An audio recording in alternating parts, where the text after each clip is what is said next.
Good morning.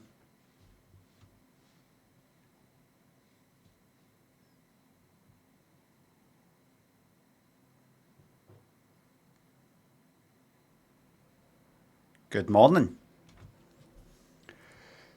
Catching worms, nice one.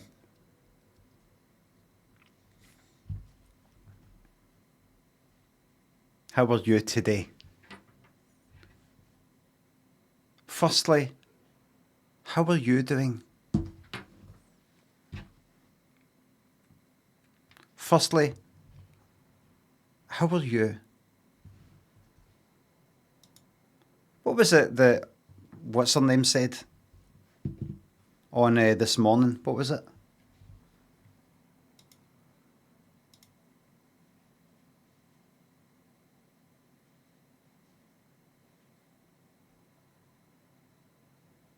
Holly Willoughby?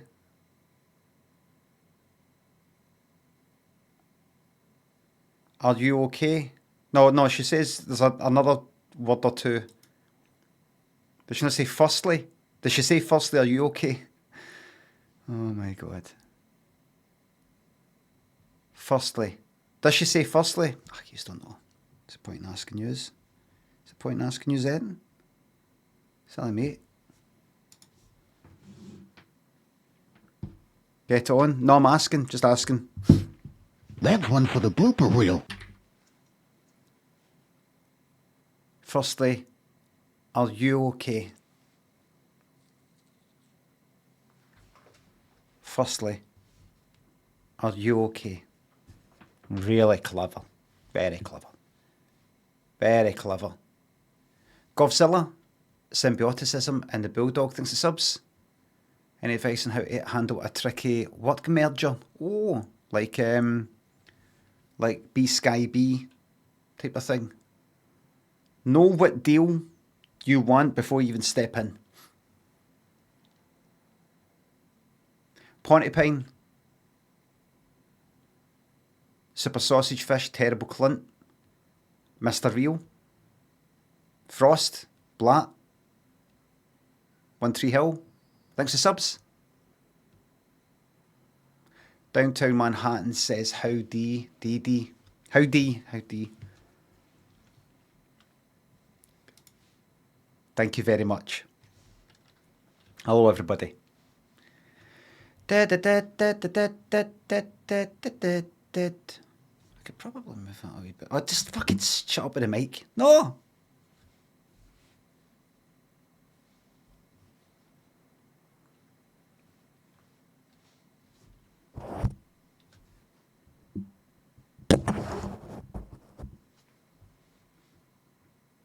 I might, the distracting lights. The green lights match the green of that. Okay. Kev. Keircat. Mr. Billy White. Crash Candyhoot. Grumblepaws. The wee joke thanks to subs. Back from a time out. Reform Man. Memorial Blam for Pubman, please. What's the... Why people say he's dead? Maxie? Oh, because of the liver thing. He's fine. It's a rumour. You got to hear it. He was in hospital. Thanks, Maxie. Celtic or Celtic, thanks to subs. I didn't lie, I was just wrong. There's a difference.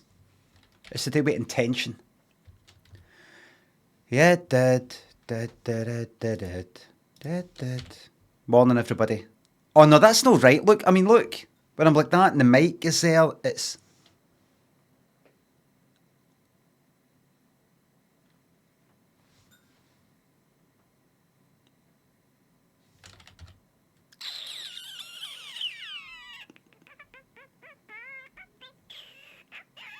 I accidentally did the tune to Murder, She Wrote there.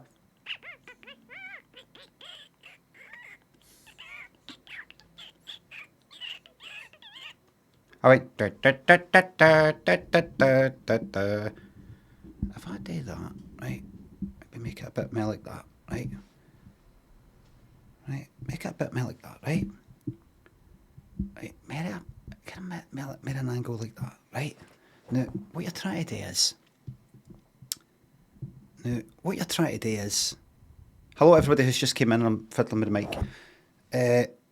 What you're actually trying to do here is...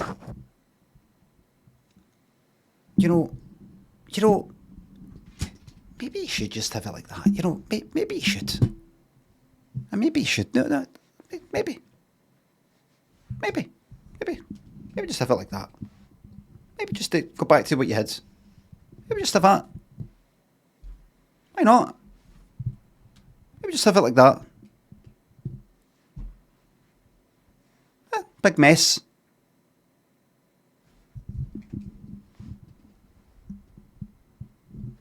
No, it's because I keep bumping in here. I need to...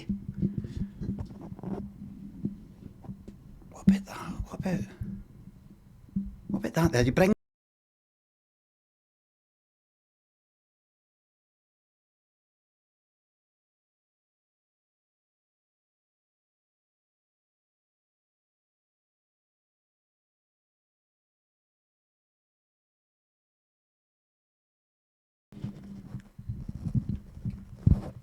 Test.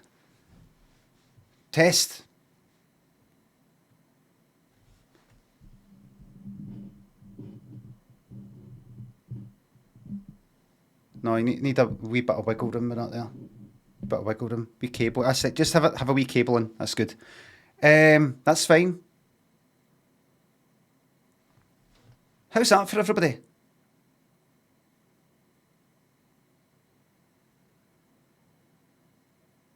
Cable ruins the vibes. Good. I like wee things like that. I like wee things that annoy yous and annoy me. That's good. That's right out the fucking way for me, and it's not right in front of the screen like it was before. Well, that's good then. There we go. That's that. So it's sort of coming up, air, and then hanging down, and it's got that coming in like that. Right, we're all right. That's us. We're ready. Husey thinks of £3. My car passed its MOT with flying colours. My car passed its IT''S MOT. Did it pass its MOT? Did it pass its MOT? IT''S is short for it is. I know what you're thinking. You're thinking Brian's would be BRIAN''S. That's possessive. That belongs to Brian. That's my car's MOT. So it's what? It's MOT. No, but you don't.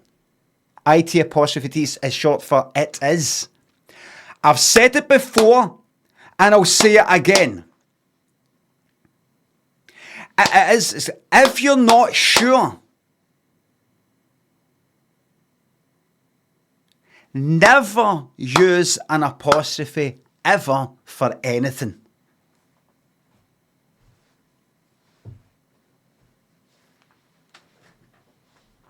I think that is very good advice. I've said before, you've got brands like, I don't know, Sainsbury's and Morrison's or Curry's and things like that should be, I think, apostrophe S or if it ends with an S apostrophe, it should be that. But they've dropped it. Either they never had it to begin with, or they just went, let's just get rid of the apostrophe. Nobody cares. Right? And if they don't care, neither should you. Why is the shop Curry's Currys? That's not the plural of curry. That isn't something that belongs to the Curry family. It's because it used to have an apostrophe and it just went, like, you know what, just drop it. Nobody cares. Neither should you. Just don't bother with apostrophes. No, even if you know what's right, just don't do it. Because I really do think making a mistake by putting an apostrophe in looks worse than making a mistake by leaving one out when there should be one. A misplaced apostrophe is worse. Yep, that's what I think. Just Like, somebody said Waterstones, right? If you looked at Waterstones and it wasn't an apostrophe S there and it just said Waterstones, just as if there's a thing called Waterstones and there's like 5 of them. I have 5 Waterstones. You wouldn't care. You wouldn't look at it and go, like, should there not be an apostrophe there? Woolworths, things like that. Just, that's my advice. And I should know, I'm a Sunday Times best-selling author. Magnus, thanks for the bits. Gateweave at bits. Gateweave, Husey, thanks for subs to £3.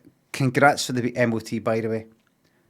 Thanks to everyone for their prayers yesterday. Well, everyone except Tambo, who wished ill will, and that it will cost me a fortune. Get up, you fucking well done. Sam, thanks for sub. Big shout out to your granda and his brother Charlie. Highland Regiment, British Army. Happy Trails, Caxal, Maxie. Thanks again.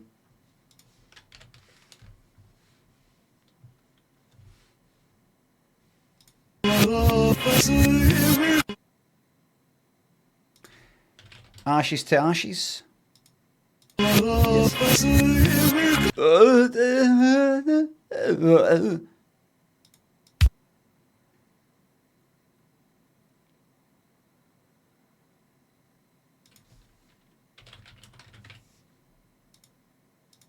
Oh no!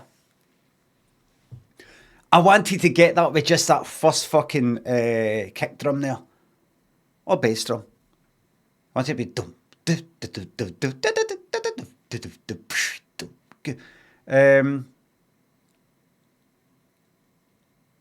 Could be Dr. Beat, which I fucking keep guessing on all the time.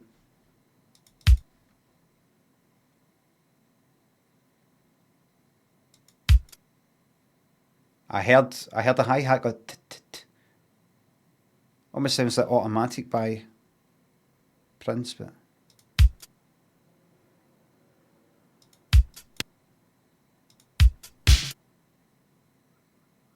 fucking listening to that snare.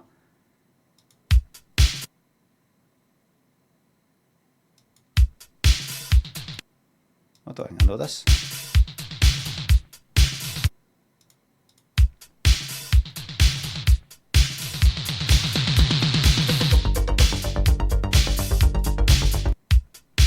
Love Kills, Freddie Mercury. Never heard it. Never heard it. Never heard it. Never heard it. Never heard it. Now this is where I shine.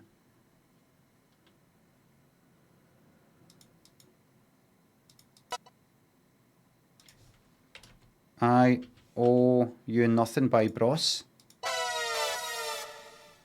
That's easy, easy. A number of people got it. I didn't even play that much. I played. It was like that. That is fucking piss easy. Piss easy. To any of you who were like born in the 80s or 90s, you'll be like, ah, but how? They were big. For a while.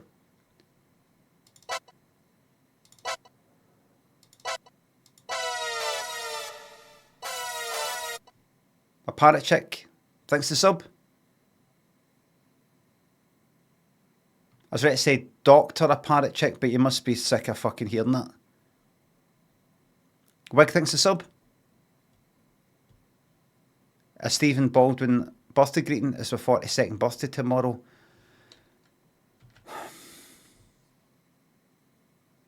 Stop! What did God do? He wished you a happy birthday.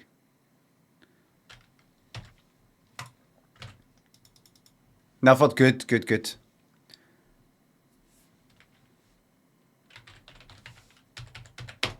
I owe you nothing.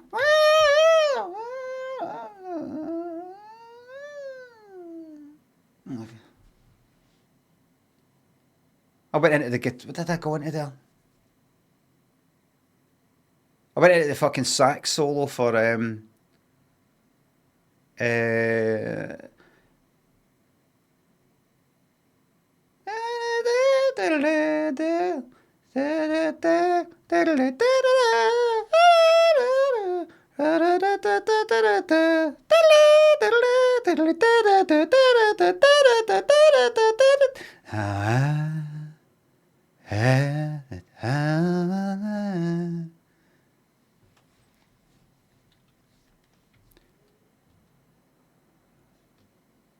Good day for headphones users, this. Grand Designs the Fourth, it's a sub. Aldi social media channels, it's really funny humour that everyone can enjoy. Do you know, I was actually thinking yesterday, I saw something, what was it? It was like Channel 4 had tweeted something, some funny thing, like almost having a wee go at themselves. And it reminded me, whenever you see some social media channels, like Twitter account for some brand of some kind, and people like they say something funny, and people go like that. Oh, give the social media manager a raise. I think an intern got a hold of that. Give them a raise. This community social media manager just won Twitter X. Oh, here we're coming up for Dad's winning Halloween. This kid's a Star Wars fan, and his dad built him a mini Millennium Falcon. The Wayne's no a Star Wars fucking fan. The does. And the dad went like that. Watch this. Watch this. This is good, isn't it? This is good. Why is the old man fighting Darth Vader with a lightsaber dead slow, turn around dead slow, and Darth Vader isn't just going like that? Bang. Getting him like that. Bang. Because that's the technique, you know, it's like the Jedi and everything. But Obi-Wan Kenobi's he's gone like that, and then he turns dead slow. When he does his wee spin, why does Darth Vader, because I mean it is made of light, so it is light, is it no? Why doesn't he just go like that? Bang. And it hit him right in the back. Well, because it's ungraceful. It's ungraceful. To what? To like probably a hit in the back, it'll be ungraceful. Well, then why is he spinning around then? By showing his back, is that no him cheating and going like that? Keys up, keys down, magic circle around, you can't hit me. And if so, why does Obi-Wan Kenobi not just turn his back for ages? And just go like that? You know, sort of hit behind him with a lightsaber, like that? If you're not allowed to hit the back. You know, if it's an illegal move like a rabbit punch sort of thing in boxing. Well, because it might hit his ear when he's doing that.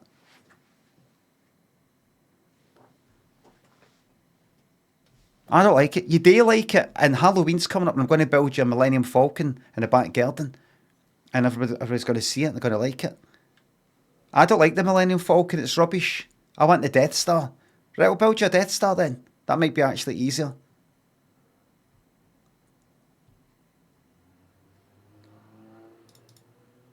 Built a wee mini Death Star for his son. Everybody's like, oh, your son's going to grow up to be a wee psycho. Building your son a planet destroyer. Killing billions of people. Bit problematic. Oh, come on, what's going on? Oh, right. I advise you just to listen, mate. Stop arguing and just listen to what's said. It's not too late. It might be too late for you. It's not too late for your child. It's not too late for your young person.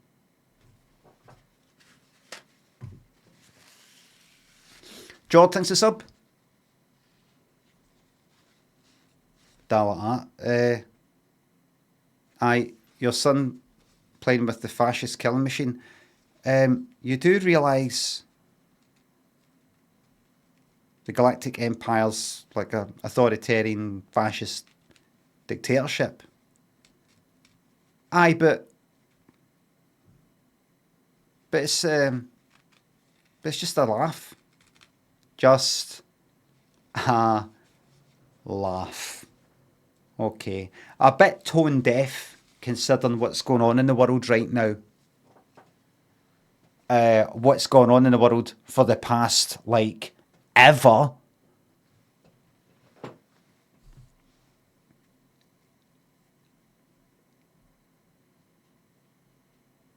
Did I win Halloween, though? Does this count as winning Halloween? George thinks a sub. Shout out to your very real wife, Georgie. Dad, what they saying on Twitter?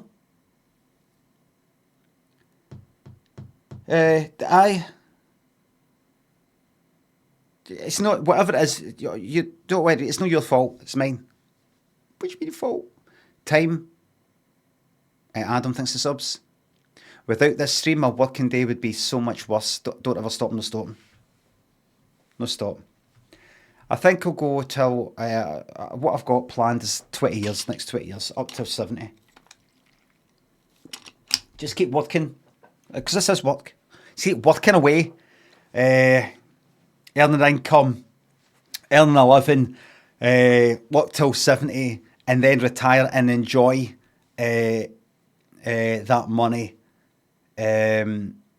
when I'm in a lot of physical pain and I'm about 2 years away from losing my marbles and not knowing what money is.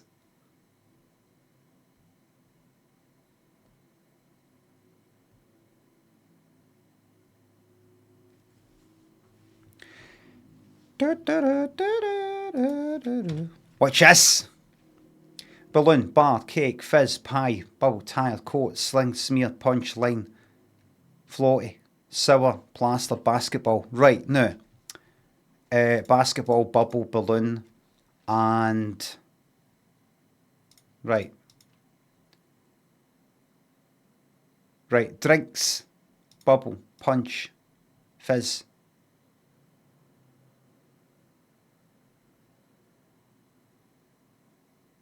Sling, floaty, sour.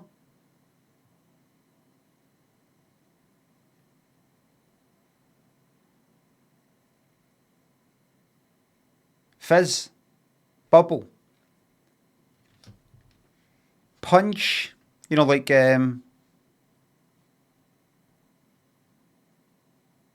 a minute, fruit punch, fruit cake, do you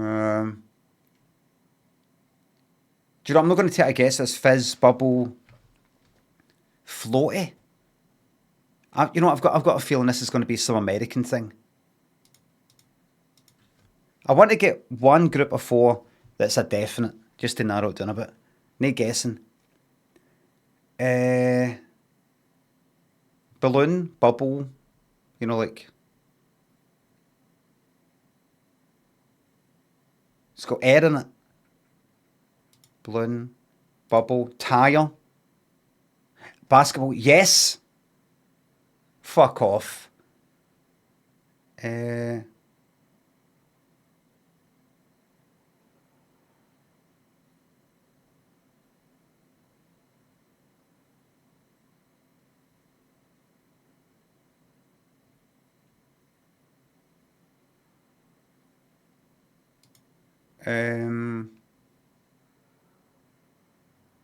Fuck's a floaty?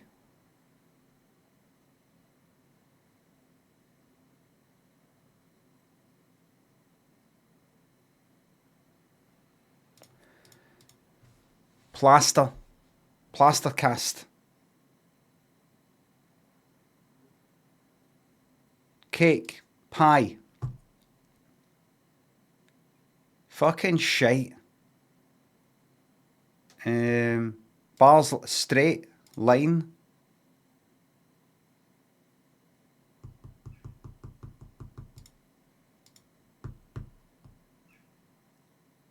Sour. Smear.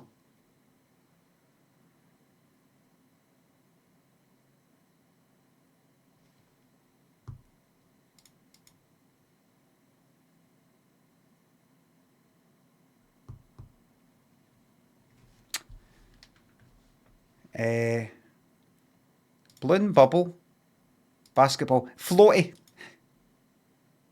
one away.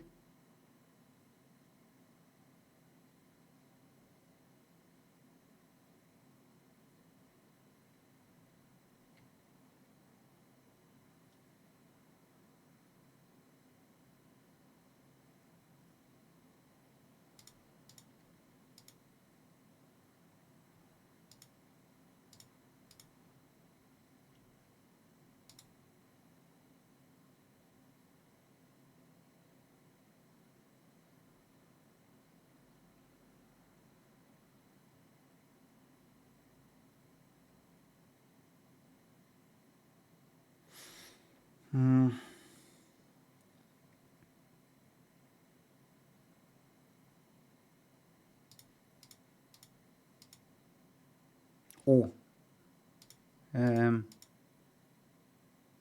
Bye-bye.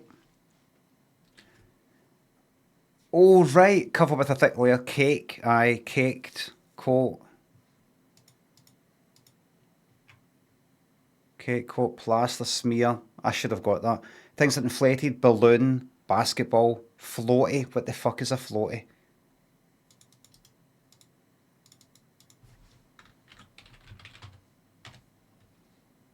Inflatable object. Oh, like a kind of, like a Lilo sort of thing. That kind of thing. They called that a floaty. I called that a Lilo. A kind of Lilo.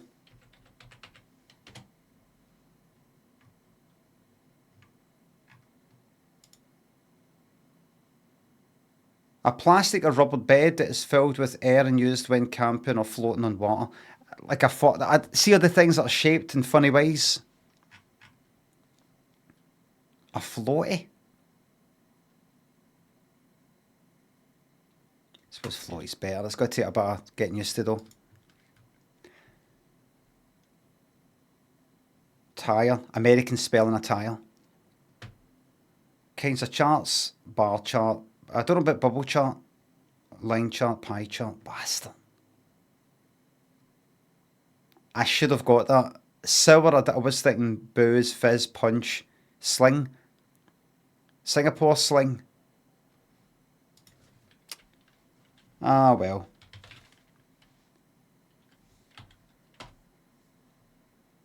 Ah, well.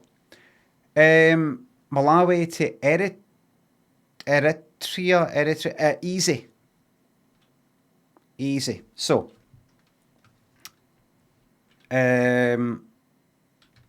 first we'll put in Ethiopia, which will be about there. Fucking perfect. Kenya.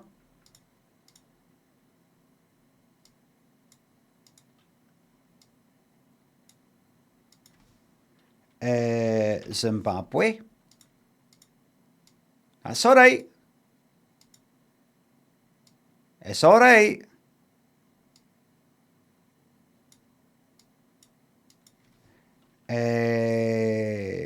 Zimbabwe. Mozambique. Please don't be right down the bottom. Good, good, good.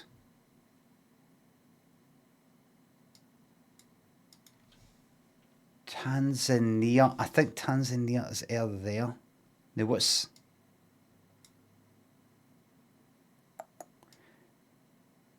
Democratic Republic of the Congo is about there. Republic of the Congo is there. Central African Republic's about there.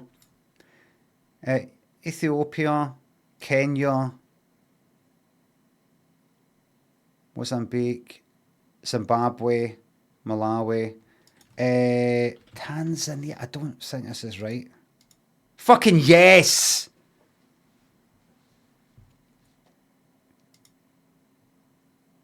What a fucking expert. Madagascar, South Africa, that one starts on L. Lesotho. Eswatini. Is that wee one there?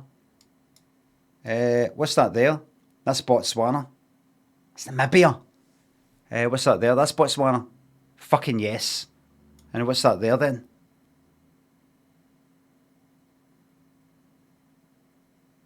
Angola. That is big. That is big.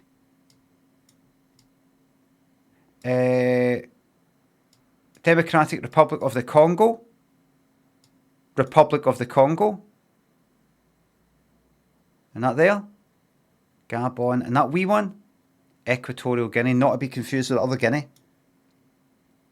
Which is where? Like Papua New Guinea or something. Cameroon. Nigeria. Niger. Benin. Togo. Ghana. Ivory Coast. Sierra Leone. Liberia. Sierra Leone. Guinea, that's Guinea there, right? And then you got that Guinea something, Senegal, and then we're talking Western Sahara, that's right, Mauritania, Western Sahara, Morocco, yeah, oh, of course. And then that one there, that's Western Sahara just tucked away in there. Look at this!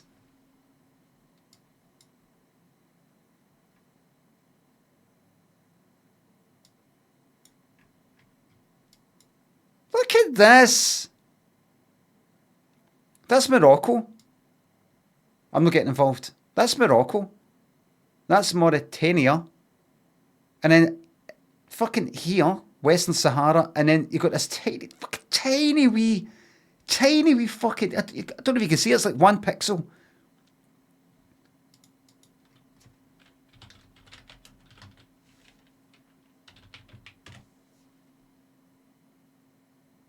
They must be conflict. I'm fucking surprised.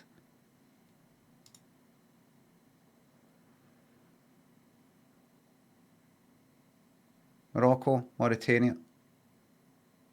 Oh, wait. Wait.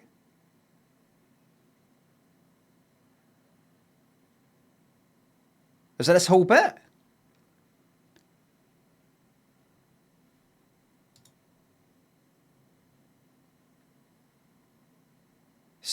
Political status of Western Sahara. Is this is a disputed territory? Oh, disputed, right. Not doubt me. That there is Cuba.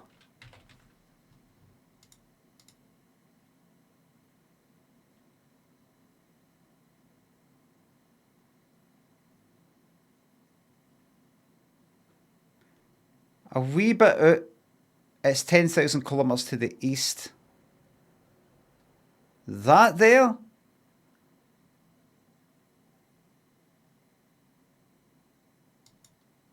is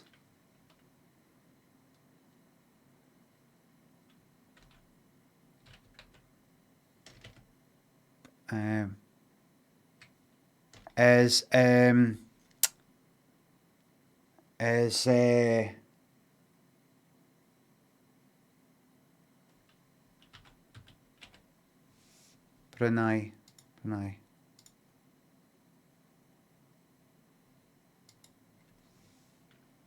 That there. All right, and Central African Republic. North of that, it's north of that by 3,000. Oh, in that case, that is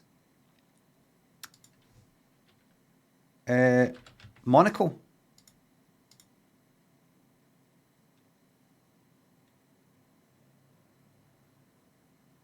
Southeast of Monaco.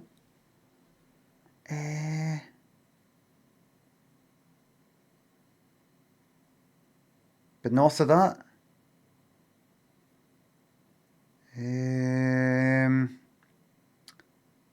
Big long narrow bit there.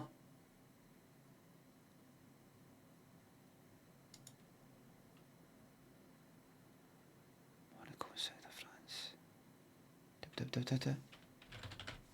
North Macedonia. Southeast of that.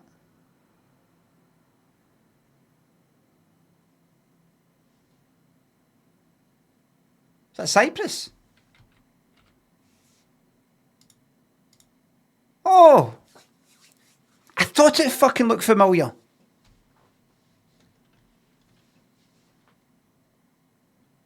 I thought it looked familiar. I looked at it, I thought I know that. It's on the flag, is it? Semtex and Hunter, thanks for subs. Good bit of geography to get you started on a Wednesday. Azar, Jimmy, Craig, thanks for subs. Thanks for the 2 fucking years. And then, of course, Wordle. Very good. First time. Juice.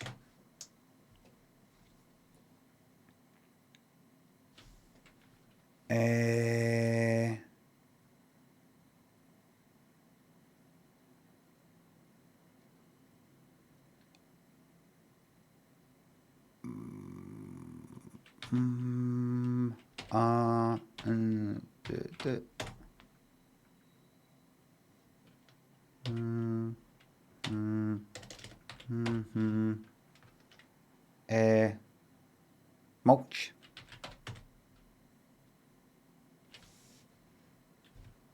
And that's us. Anything else? Should I do a Top of the Pops clip of the day that I should show you? Do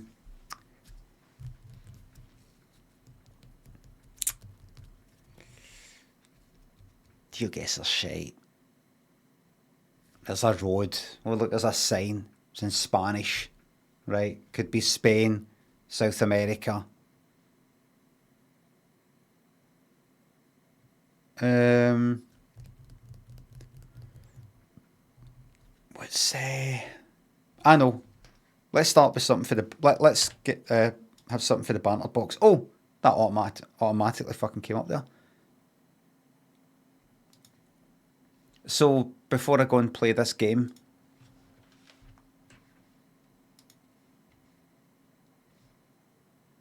I did say I was going to look this up.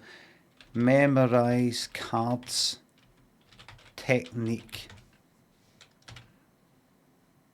In order to learn how to memorise a deck of cards, you have to create 52 mental associations, one for each card. So you've got to create an association and make it fucking mental.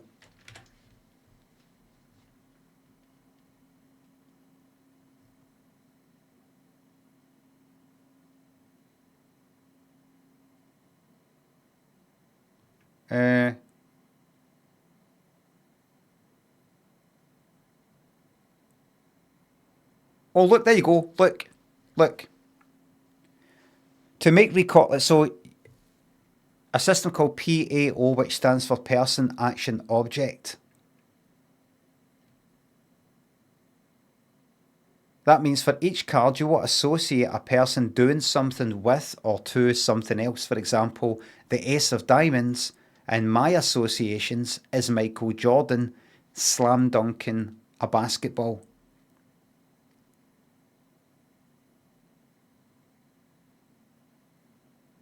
Suits, diamonds is rich, expensive, stylish. Clubs is tough, serious, crazy, bad. 21 what? Did he have the number 21 on his shirt or something? Or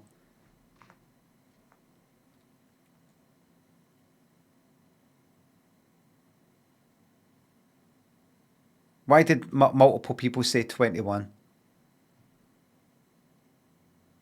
Anyway, Hearts is lovable, good, beautiful. Spades is humorous and absurd.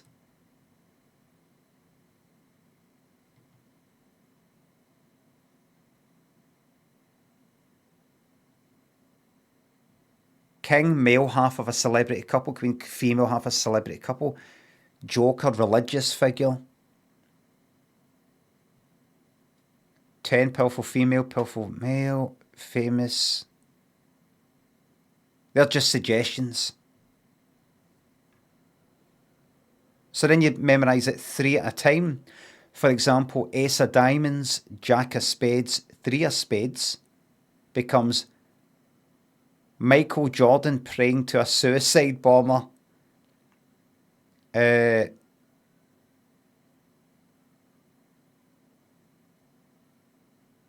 Right. See the matrix above for a reference. Alright then. Access denied. That'll be because of that suicide bomber part. They've been, the fucking feds are on, CIA's on them. And another example, 5 of clubs, 10 of clubs, 6 of spades becomes Hitler slapping A paparazzi photographer. Nice, no? Right. Okay.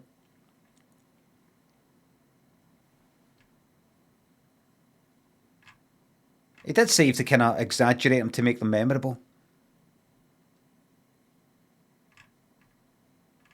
So, ace diamonds, jack of spades, five of spades. What's that again? Ace diamond, jack of spades. So, according to this one's spades is humorous, absurd. Jack, religious.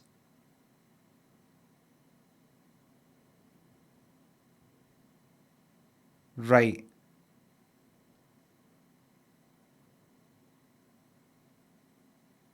So, right. Sorry, I'll get on with the game, right? But just try to see. So the ace of diamonds. So rich male athlete is ace, right? Ace of diamonds. Jack of spades. So it's like a religious person or religious act. Then something absurd. Praying to a suicide bomber, five of spades. Where's five? A controversial male. Look. Spades, humorous, absurd. So, you've made a suicide bomber in the humorous and absurd category. No clubs. Tough, serious, crazy, bad. Oh well. Alright.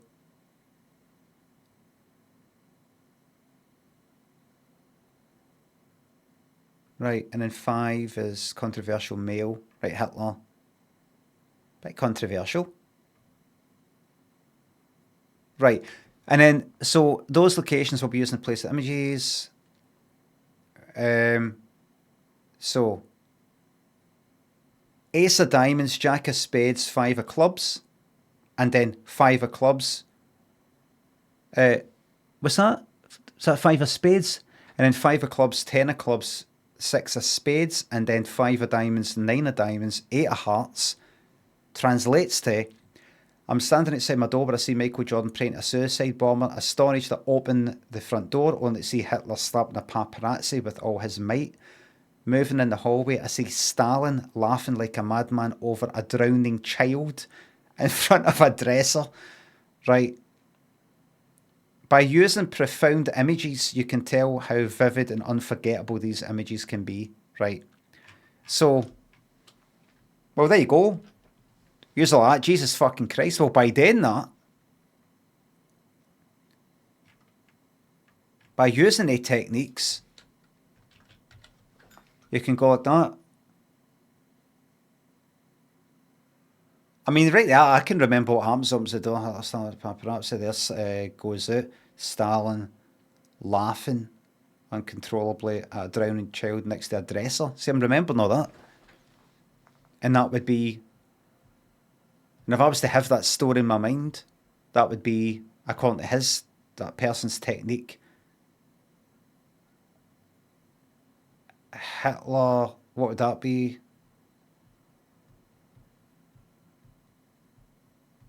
So, controversial male.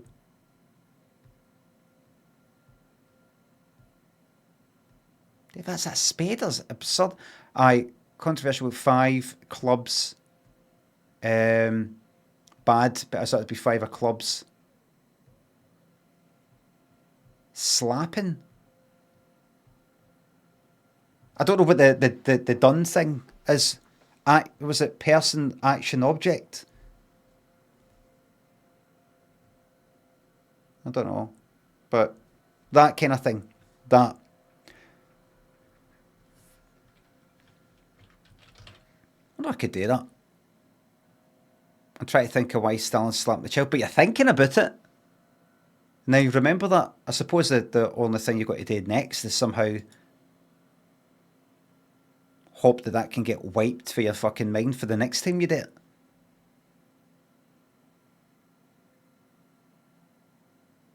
You might be like that. Stalin slapping a chick. Oh no, was that the last one? No, Stalin on a. He's riding a. I can't remember if it's Stalin slapping a child, a drowning child, or if it's Stalin on a giraffe. The giraffe's taking pictures like a paparazzi, like that.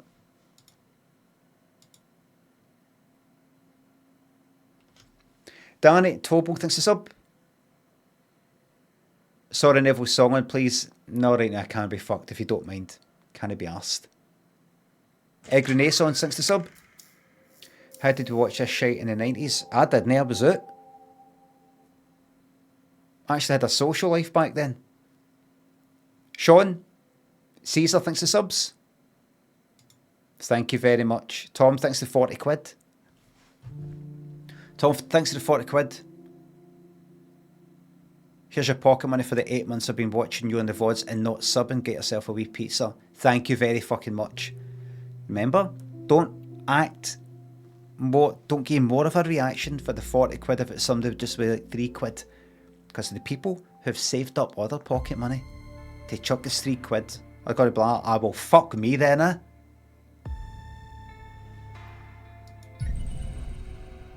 Thank you very much.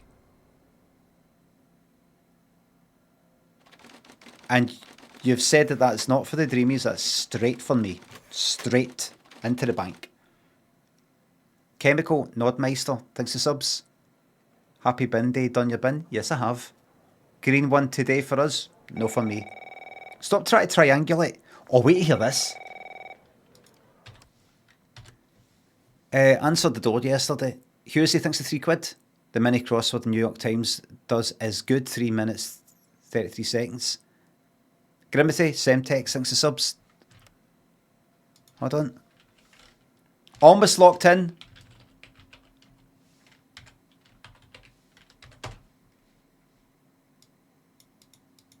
Almost locked in. Play with an account. Okay.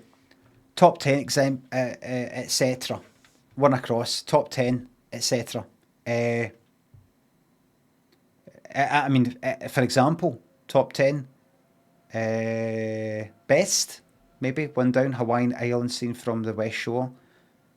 Don't know. 2 down. Unwrinkles as a dress shirt. Possibly irons. 5 across. Nintendo antagonist in yellow hat and purple overalls. Wario, is it?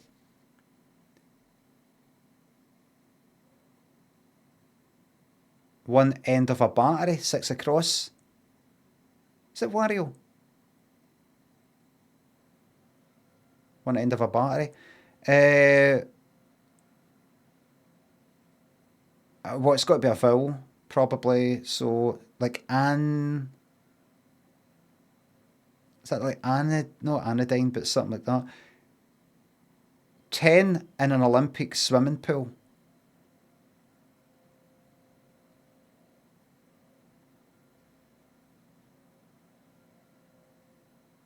Lens. Try it anyway. What X can mean. 5 down. Go for a stroll. Walk. Bottom 10. 4 down. Bottom 10.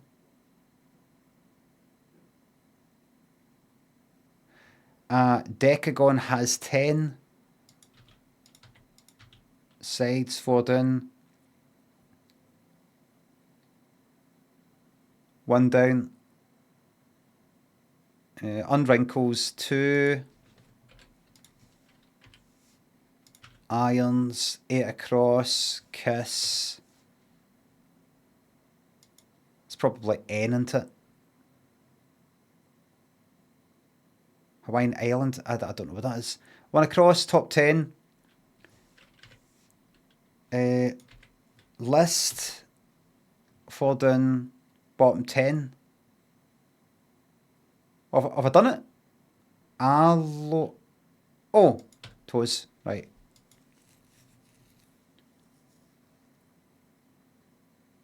Is it done?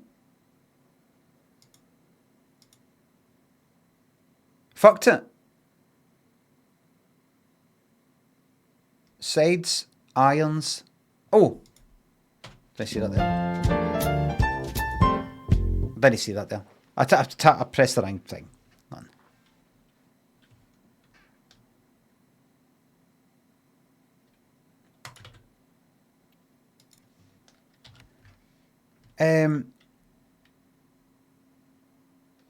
I was waiting for a delivery yesterday, right? And the door got chapped.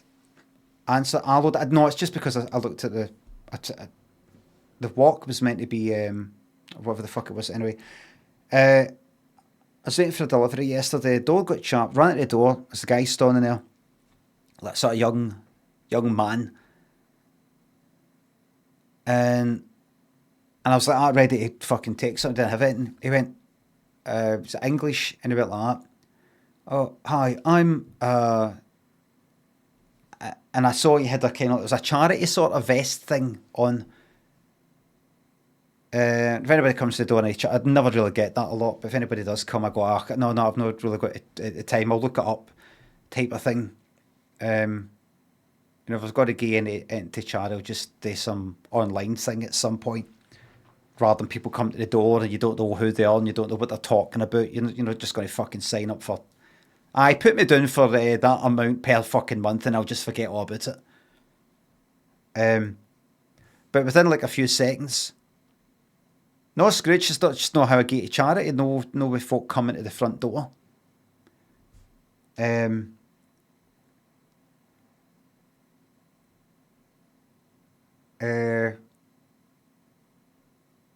like right away he was like, oh yeah, oh wait, are you...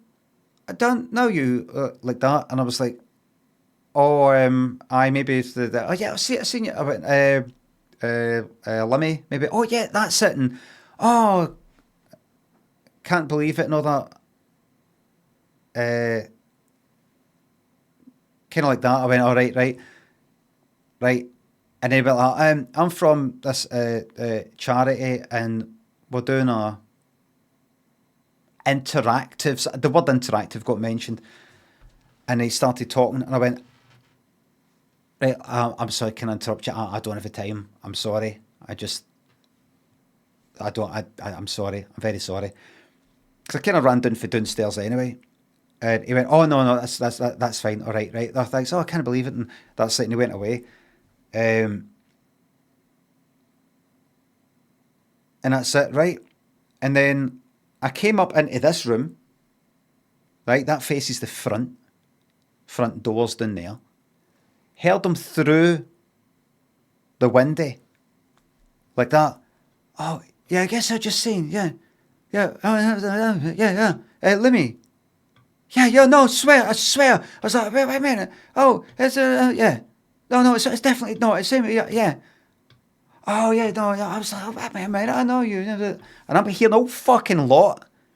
Yeah, he says the fucking, yeah, I'm here. Well, I'm here. Some. I was like, wait a minute. What am I hearing here? What am I hearing? Yeah, says my fucking house number to whoever the fuck this is on the phone. And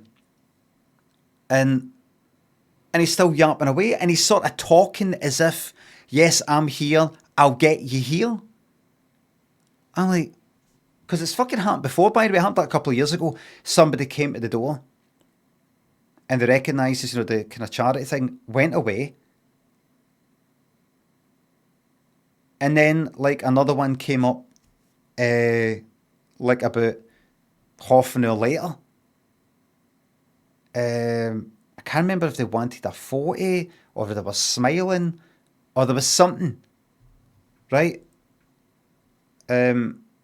there's a recognition thing that no, I can't quite remember if it's one of the ones where it might have been, it might not have been, or it was a definite, like almost just there to say hello. I can't fucking remember. But and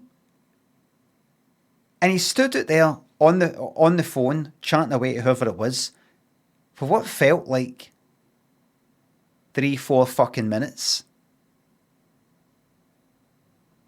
I was getting spoken about for a solid 2 minutes.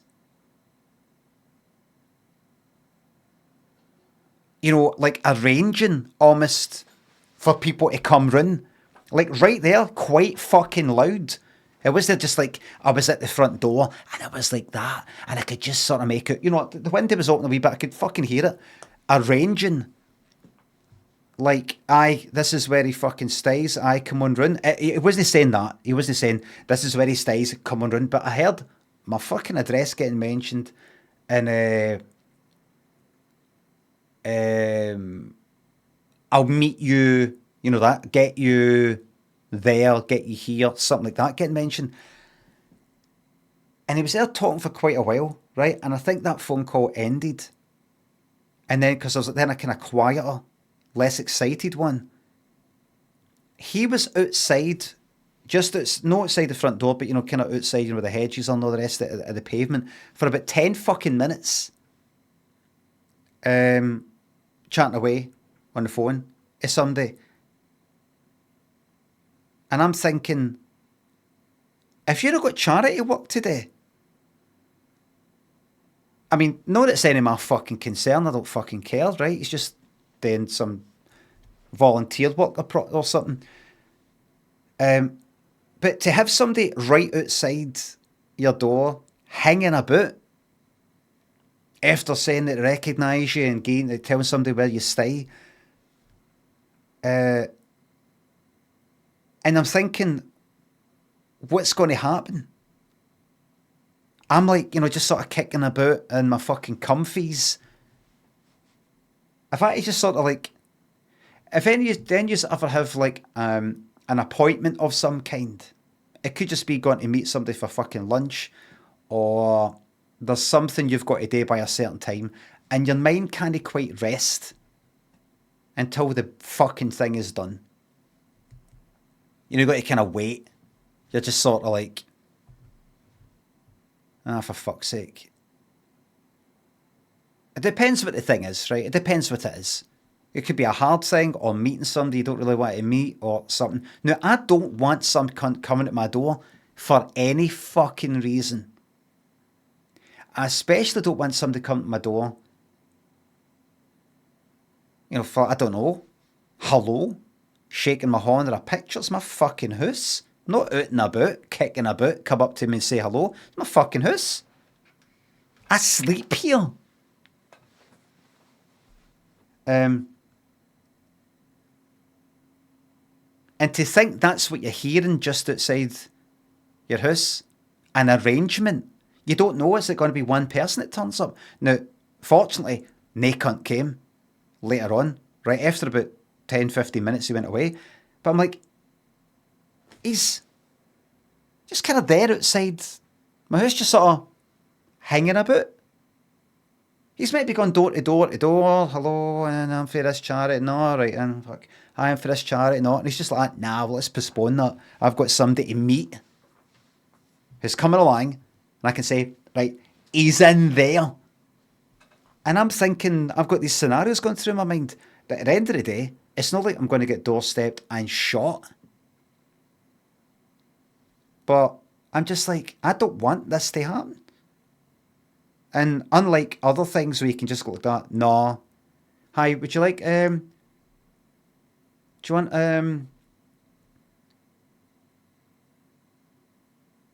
you know, you're at a fucking shop counter and they try to sell you something else. No, no thanks. You know, nobody cares, nobody's offended, nobody gives a fuck.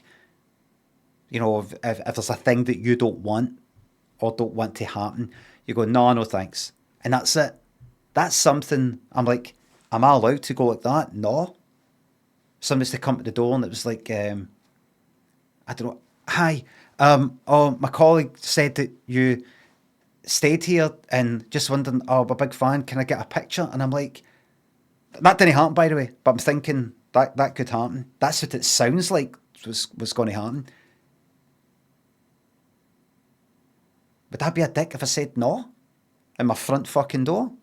I mean, really, is there any skin off my fucking nose if I just go, aye, alright then? I mean, no, I fucking wouldn't. I wouldn't like it. I would force myself to say no.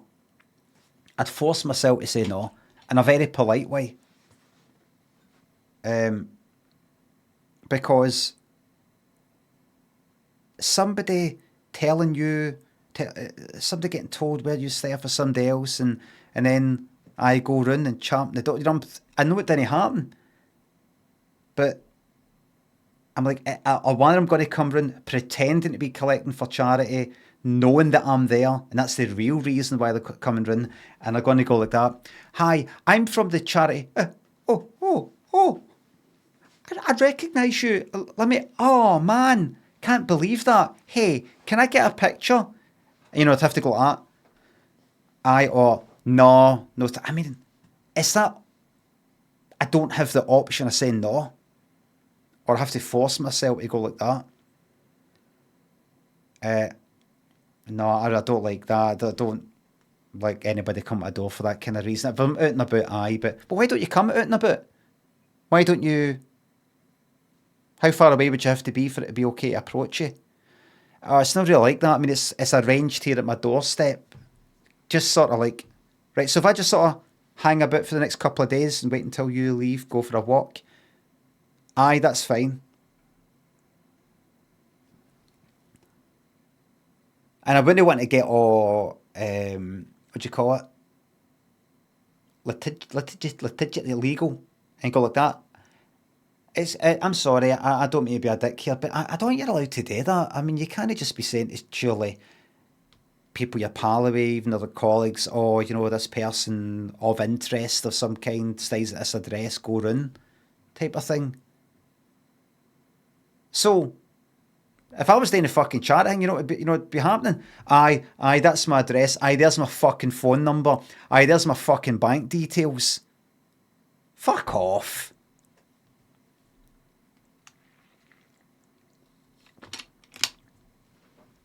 I would be getting funny phone calls within 5 fucking minutes. He'd lose his job. No, I wouldn't really do that, but it's just that I couldn't fucking rest. I'm just like,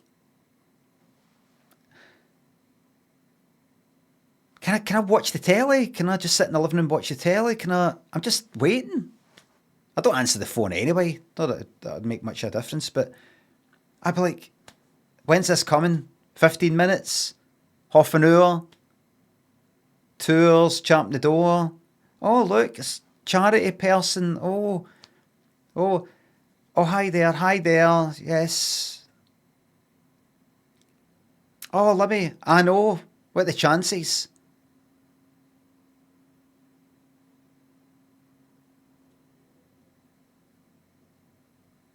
So,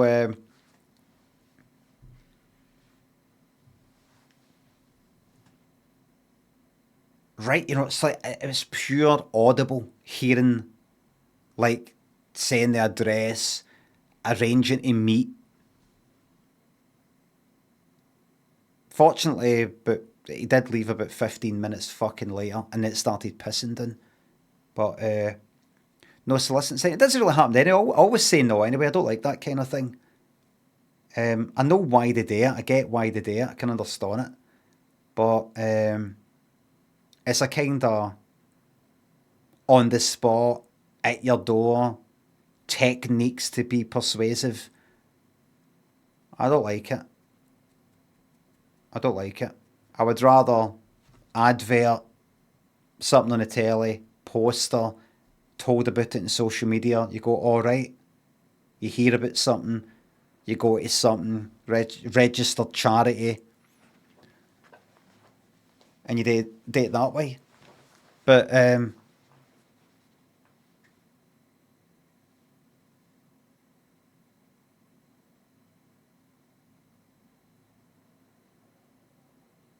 Team Bob, Mills Joe, What's your favourite charity? I don't have one. Mr. Peter? Benjamin thinks a sub? Lemon? What's the state? I think the subs. The state of the part at the moment, drought or deluge. But halfway. Jem Cruddlesticks. Ted Rogers thinks the subs and bits. At rock bottom, please something, anything Depeche.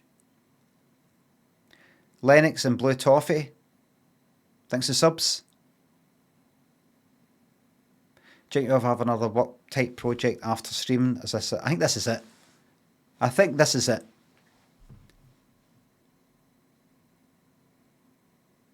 But you know, I like people coming up to me when I'm out and about.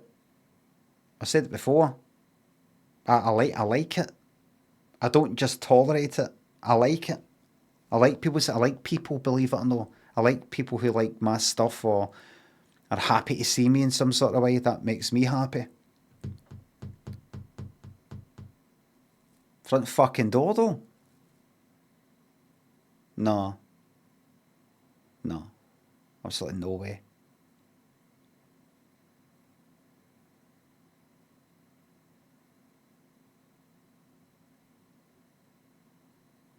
Courtney thinks a sub.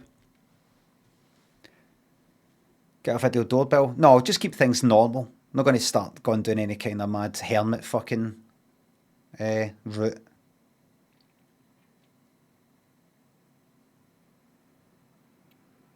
Got a windy. Nah, fuck that. There you go. That's your video doorbell.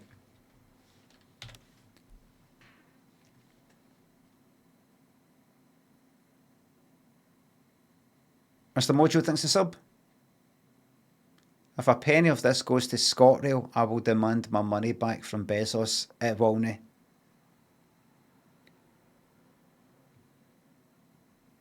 No politics, please. Things got pretty shite pretty quickly here, didn't they? Anyway. Right.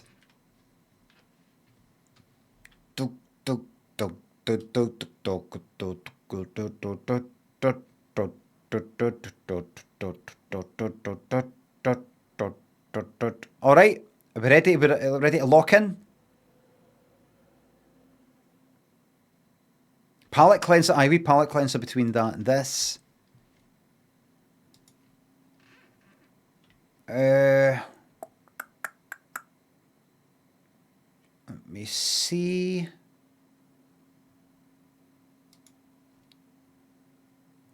Here's a good one. Your alternative is to wave it away. We wouldn't take you for a ride. What do you reckon now, Paul? It's in the kitchen. Something's to do with the kitchen. Right outside the bin. Right. Your alternative is to wave it away. We wouldn't take you for a ride. What do you reckon now, Paul? It's in the kitchen. Something's to do with the kitchen. Whew.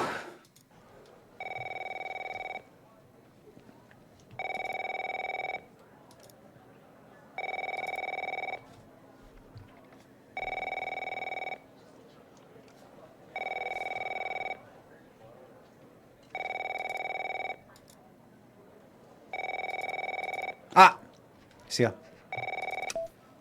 So who the hell am I talking to this time? Tanner here, Agent Walker. Good. You haven't been fired. I was afraid I'd have to explain this goddamn case all over again. I went back to where Connie said she took the photo in the desert. Alien. You remember, right? Yeah. Where she said this, flying saucer supposedly landed. I didn't find a flying saucer or any aliens breathing their last wheezy breaths or anything like that. But I did find something else. Something disturbing? You could say that. You could definitely say that. I found stones. A bunch of stones lying there on the surface of the sand. I'm no geologist, but they look funny to me. Like they'd been moved. Put there for a reason, you know? So, I call it in. Because I'm sure as hell not gonna dig myself, Tanner. Not in this suit. A team arrives an hour later, and they start digging. Sure enough, under one of the stones, they find a body. Advanced state of decomp. They dig under another stone. And lo and behold, this time they find an entire skeleton. Turns out, we're standing on some sort of desert graveyard. They found a body and a skeleton. Yeah, messed up, right? And judging by the size of the skeleton, it belonged to someone young, Tanner. Real young. How many corpses are out there? Hard to say, but I counted more than 100 stones. If they're all grave markers, well, I'll let you do the math. Look, I won't beat around the bush. The medical examiner has finished a preliminary report on the skeleton, and they found what they believe is a photo of the victim in the sand, buried there by the bones. Never seen that before. Any chance you can take a look at all this and get me an ID, Tanner? A photo of the victim in the sand? Aye, a photo in the sand of the victim. Buried there by the bones. Never seen that before. It sounds like a fucking graveyard thing. A fucking graveyard. A cult. So what's been happening is people have been like gone missing and then reappearing a month later somewhere out in the desert and saying that an alien abducted them, some shit like that. One woman who came in and said that she was taking pictures and then she saw this thing in the sky and then she went to took a picture of a spaceship and then she went to the east to try and follow it to see if she could get better pictures, and then next thing she knew, well, she blacked out or whatever and then reappeared a month later and all the rest of it, and they were doing stuff there. But I've looked at her phone and there was a picture of the alien ship, and it wasn't taken before, at that time when she said she first spotted it. It was taken about 16 days after the disappearance, when she's meant to have been disappeared for a whole month. So that doesn't quite add up. So he went there, this agent went there, I'm recapping for you and myself. So this agent here went to where she said that all kind of happened. And there's these a bunch of stones lying about. Dug it up. Bodies, skeletons, and pictures of the people.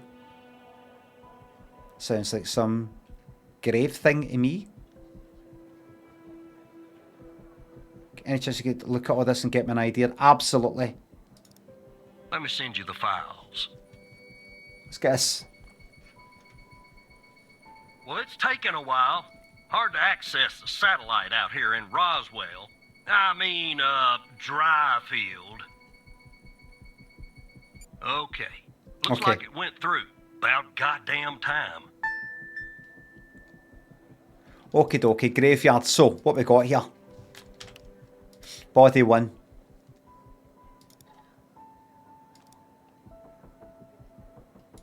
Okie dokie.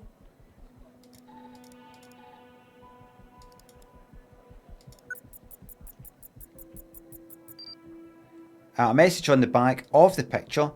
Welcome to the facility, Gabby. You're in good hands now. Sincerely, Dr. Jenkins.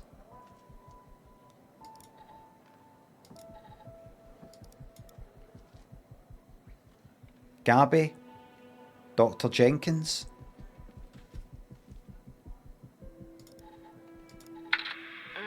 The skeleton appears to be female, estimated at 9 years of age. Starting the examination now. Initial observations show well-preserved and intact bones. No visible signs of trauma or damage. The subject is missing her left incisor. The rest of the dentition looks good. No decay or disease is present. Moving on. On. Here's something interesting. One of the metacarpal bones on her left hand the metacarpal 3, Yes. has a slight curvature. You don't see that a lot. So, to summarize, the subject appears to have been a female, approximately 9 years of age, with a missing left incisor tooth and a slight curvature in the metacarpal 3 in her left hand. Ah. Based on the level of decomposition, the body appears to have been buried for approximately 6 to 8 months. Further testing and analysis is needed to determine the cause of death. Okay. What does he want? You know?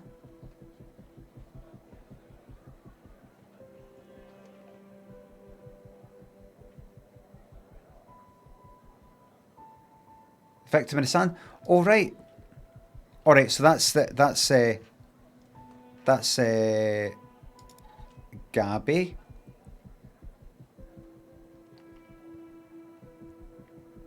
Gabby, and it's Dr. Jenkins, and Gabby, Dr. Jenkins. I don't think there's any way for me to find out.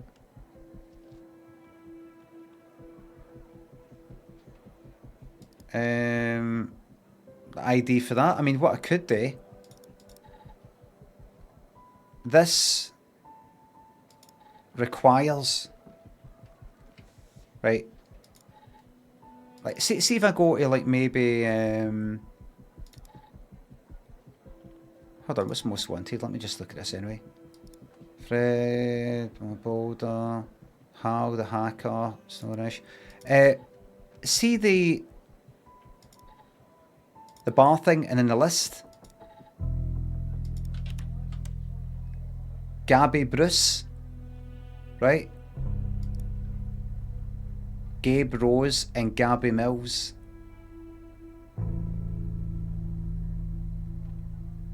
Right, and who is that again? Jenkins. This might be something to do with it.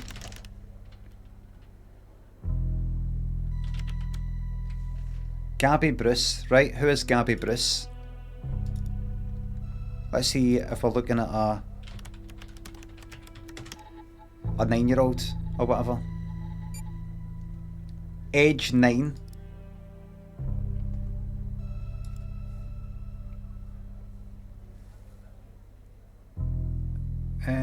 Status missing. Known medical record, metacarpal bone abnormal growth.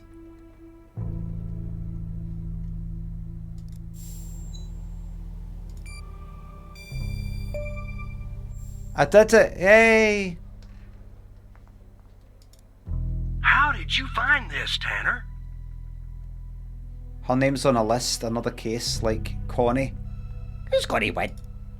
Just when you think this case can't get any weirder, that's exactly what it does. But I need concrete proof it's her. Aye. Got anything else in your bag of tricks? Show evidence. Aye. Bone thing. I'll be damned.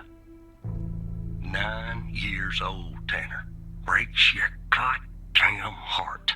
What the hell is going on out here? And what's the connection to Connie? What's going on here?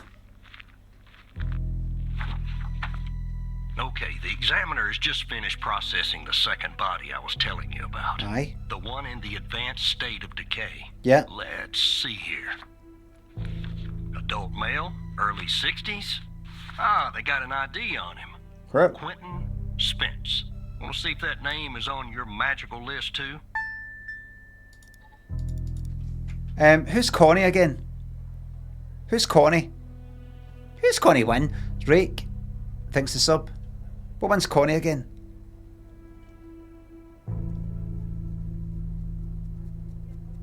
Game model's a bit low. I mean, that's as high as it goes.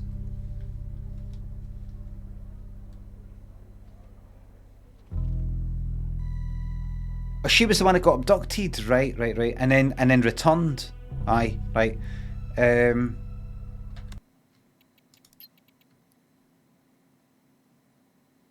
No. Game volume's as good as it gets. Fine here. Aye, person's talking a lot of shite. Quentin Spence.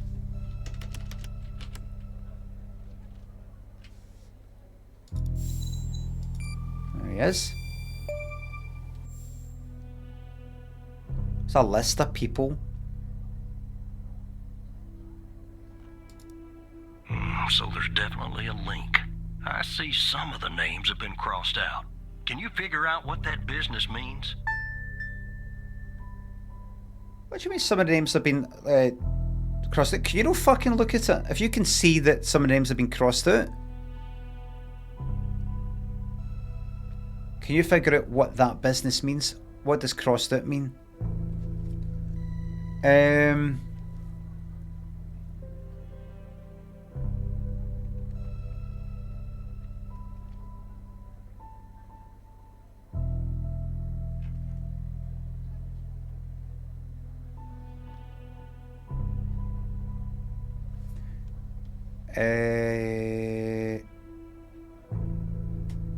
Well, how would you like me to tell you that? What I could do is if I search for, say,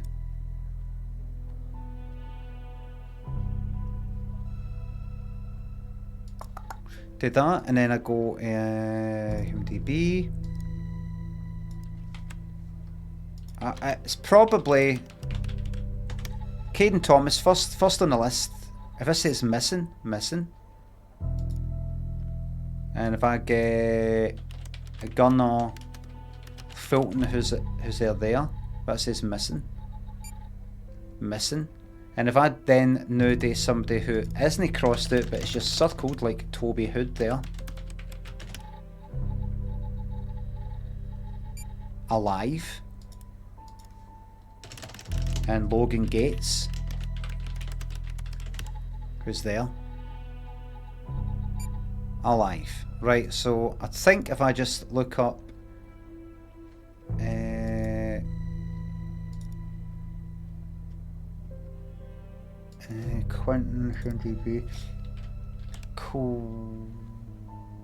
Quentin Spence.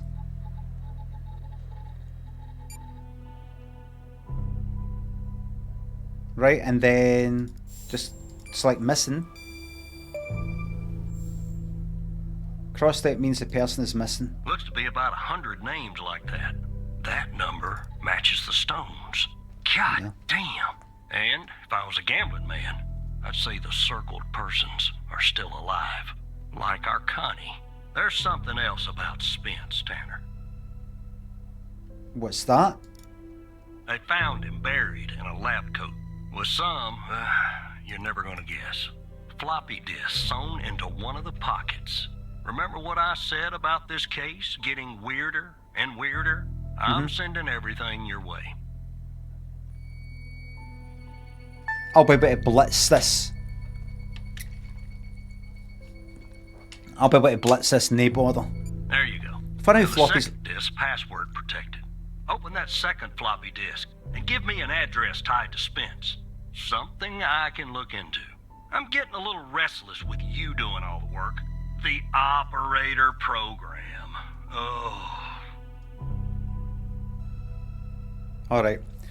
Do you know what? I'm really glad we're out the floppy disk phase because it was never a good name. Never. You see, here was your original floppy. That was your original floppy there, and they were floppy. You can go like that, bend them. They were floppy. Go like that, like a Polaroid almost. These harder ones though, these hard ones. I mean, I had never had a computer that had that or that. I remember we got it in school. We had them in school. I mean, look at that. Look how fucking open that is to getting scratched. I think was that open? Is that what I'm looking at? That's actually exposed. Unbelievable.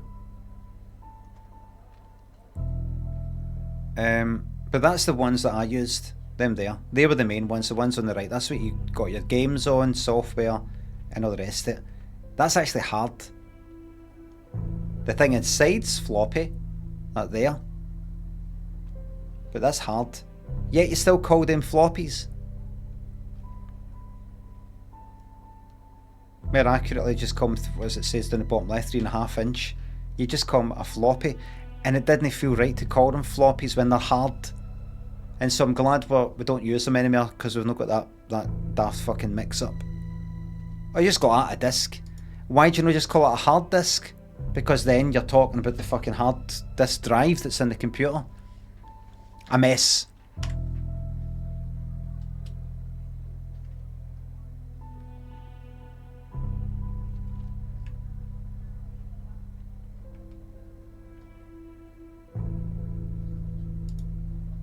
Yeah, we are.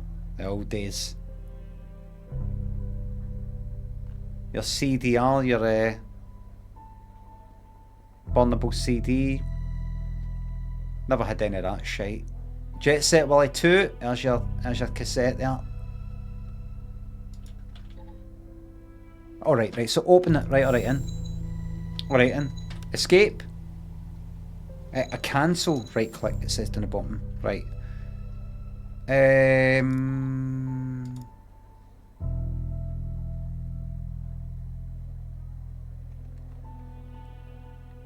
Open that second floppy disk and give me an address tied to Spence.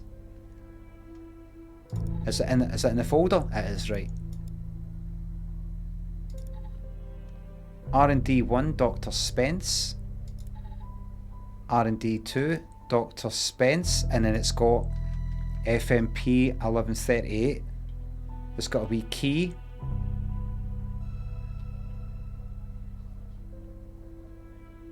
And it's got a wee lock.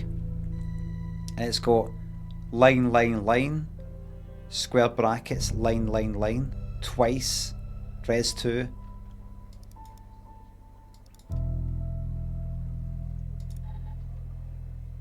Badge. Quentin Spence. Wait a minute. Oh, that's Dr. Jenkins, that's right. So who's this cunt? That's the other body. FMP 1138. Do I see anything there? Class A. Okay, though. Okay. Floppy disk 1. I'll read that in a second. I just saw that FMP 1138. What happens if I try to open the floppy disk 2 right now? Password. It could be anything, right? It's not like it's 5 characters. Okay.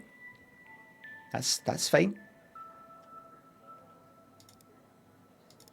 Study. This is Dr. Spence. Quentin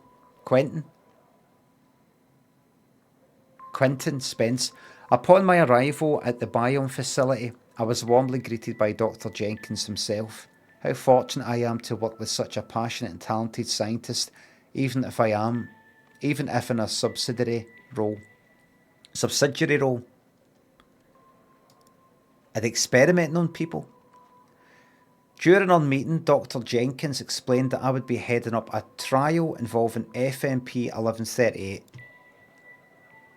a key component of his research project. Although he did not disclose much, I have the impression that the project is shrouded in secrecy. It appears to be of great importance. They're doing tests on people. The trials, which are scheduled to commence in a few days, once I'm well versed with the subjects and the procedures are in place. Alright.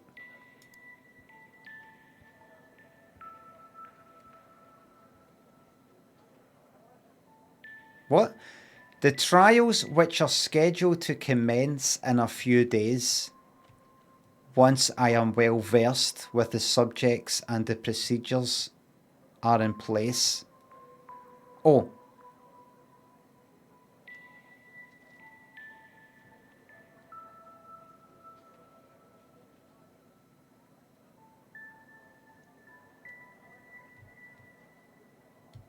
Is it meant to be this?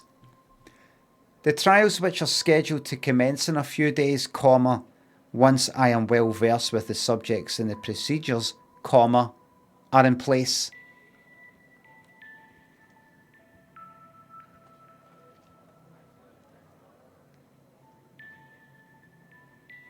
No? It doesn't work. The trials...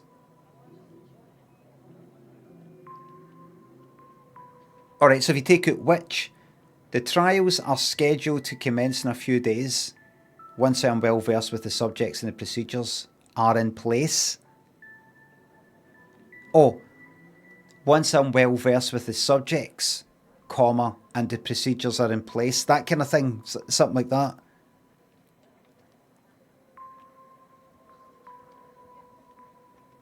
Right. Dr. Illes, the facility director, I'm going to say Illes. The facility director informs me that our work has the potential to significantly enhance the well-being of the patients who have been selected specifically for our research. The entire facility itself has been constructed for this purpose alone. Although I'm unaware of the project's source of funding, there appears to be no shortage of resources. I'm truly optimistic our research will make a profound difference and push the boundaries of scientific knowledge. Fair enough.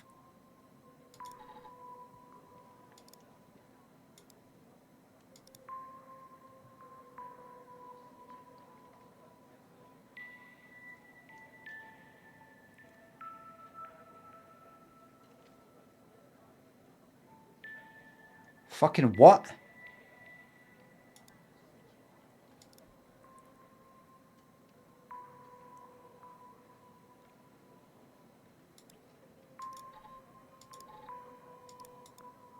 Right, hold on. That says res 2. Right.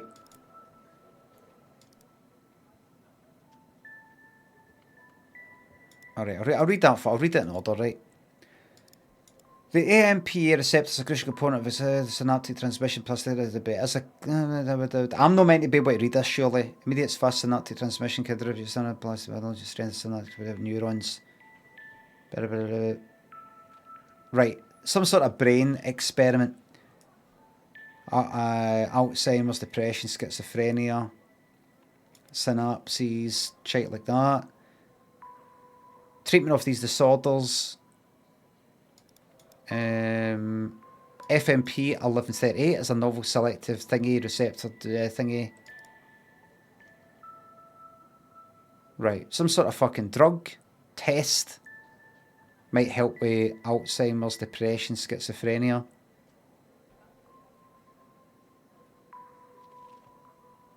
Right. In vitro and vivo. Amplitude, amplitude, something to do with neurons. Promoted the formation of new synapses in cultured neurons. Right. To unlock the full potential, 60.72 kilohertz minimum and on 5 kilohertz maximum. In vivo, we found that improved cognitive function with a mouse model with Alzheimer's. Right, some sort of fucking Planet of the Apes, sort of new Planet of the Apes kind of thing. Right. Taken together, our findings suggest that FMP 1138 represents a promising therapeutic agent for the treatment of neurological and psychiatric disorders characterised by impaired neuronal connectivity and plasticity. That's one for the blooper reel. That's one for the blooper reel. Plasticity. Plasticity. Further preclinical and clinical studies are warranted to evaluate the safety and efficacy.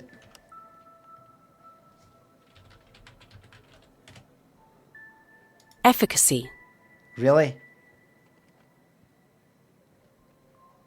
The ability to produce a desired or intended result. Efficacy. I thought it was to do with like efficiency or something. Efficacy. I kind of had a feeling it was that. Efficacy.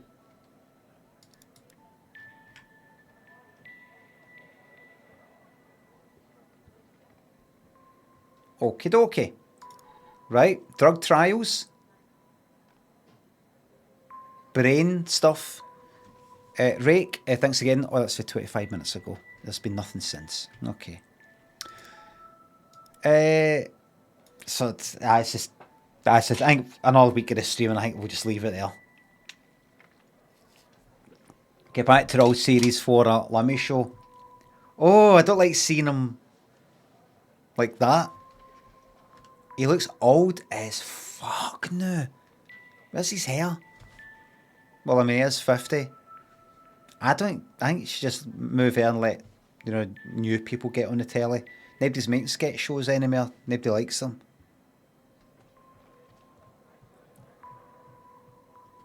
I don't like him, right? I don't need to qualify it when I just don't like the guy. It's in 1990. Dr. Jenny, Dr. Spence, Dr. Illes, or Isles, frequency range. The results demonstrate that FMP 1130 significantly increased the frequency and amplitude of EPSCs, indicating an enhancement of the synaptic transmission. Was this some sort of fucking alpha waves carry on? Brain waves or something? I don't know. These findings suggest that FMP 1130 has the potential to improve neuronal connectivity and plasticity, which could have implications for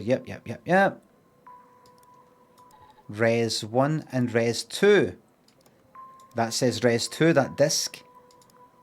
R&D 1, R&D 2, there's FMP, there's the disc. Disc 2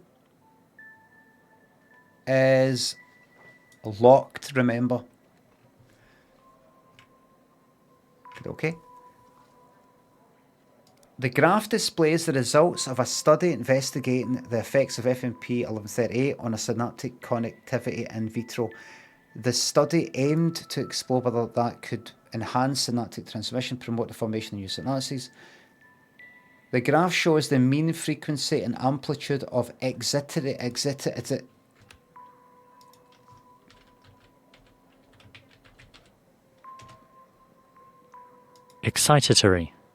Fuck these words. Characterized by constituting excitation. Excitatory.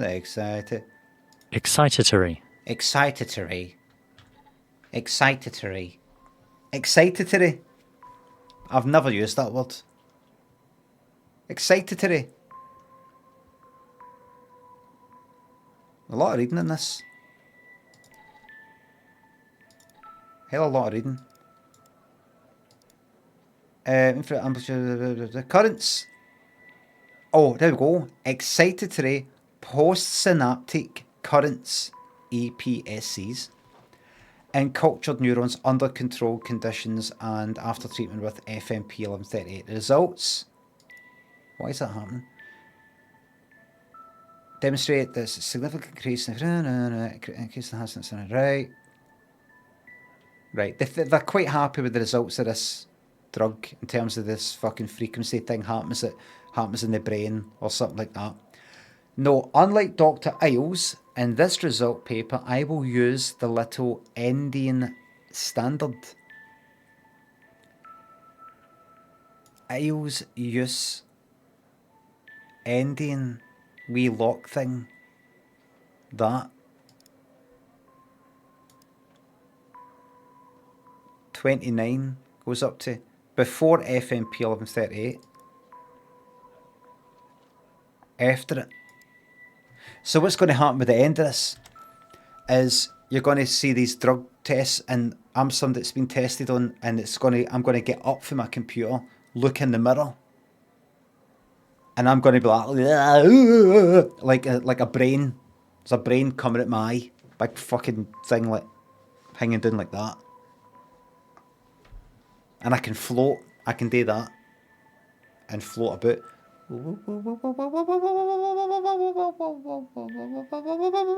Just that kind of thing. James and Chris, Farrell, thanks for subs. Who's doing the gens? If I'm not doing the gens, nobody is. As usual. Wee James, good luck on starting preschool tomorrow.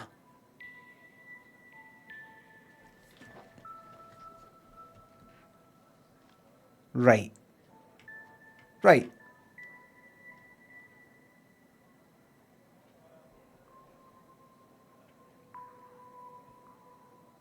Oh, I will use a little ending standard. Ending. Little ending. Is that not what they're called in Gulliver's Travels? Big ending, little ending or something? Because the two places are kind of at war with each other because... Or they don't like each other because of what side the Lilliputians...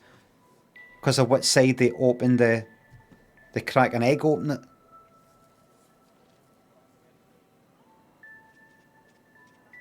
You got the big end and the little endings. It's just so typical. Got a story there for hundreds of years ago, probably. Just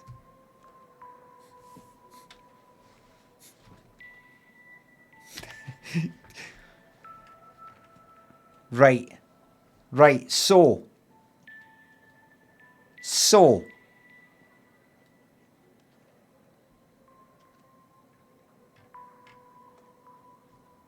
right. So that's a study, right? Right?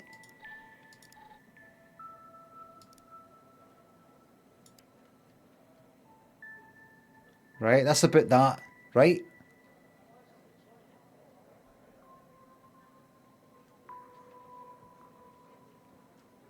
Right?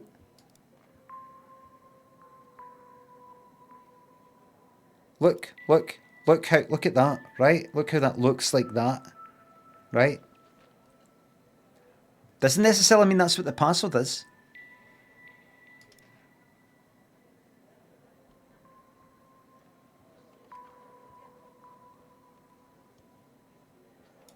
To unlock the full potential.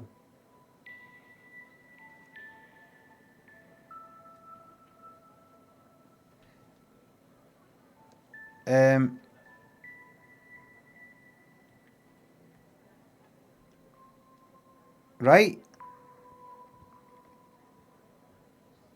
66.72 kilohertz minimum, 105 kilohertz maximum.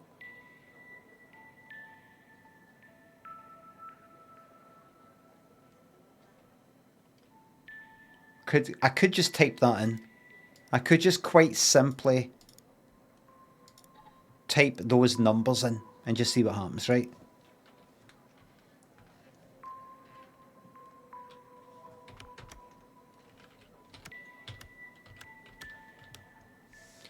I know. What I'm going to do though is first I'm going to click in the password field.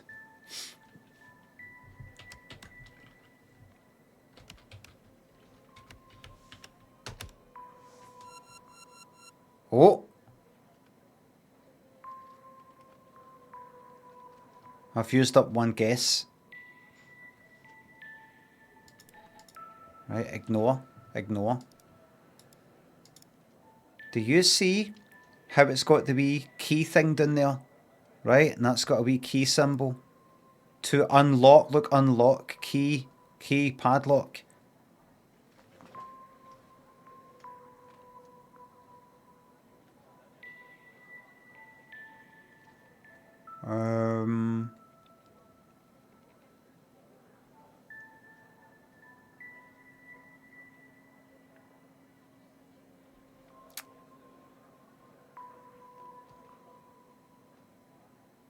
$66.72 kilohertz.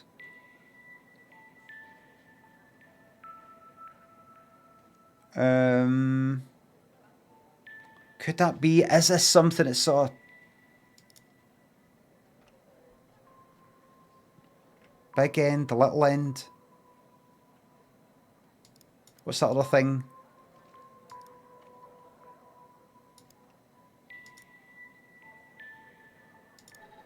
There's one. All right, wait a minute.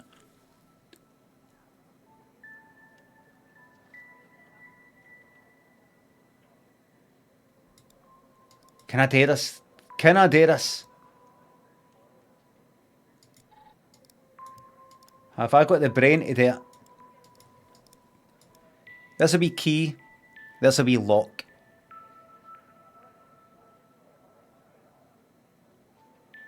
Right?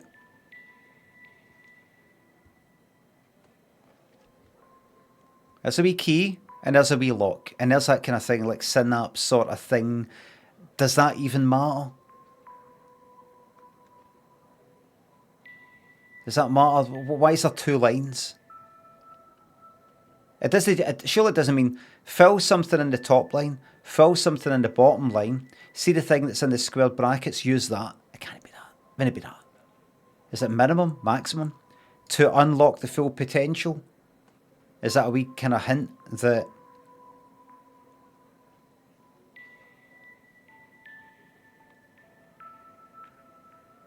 $66.72 minimum, 105 maximum. Have I to find the fucking in-betweeny number between the two? Wait a minute, I mean, it has got a fucking calculator. It wouldn't be that, surely. Would it?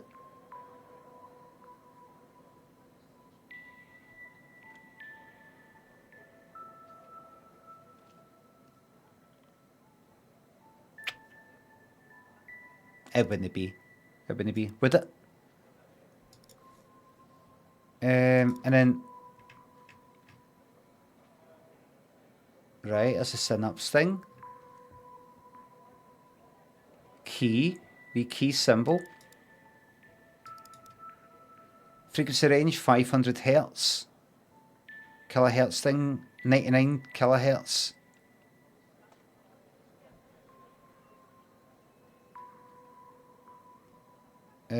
Res 1. The disc, that's Res 2. If I close that and open up Res 2,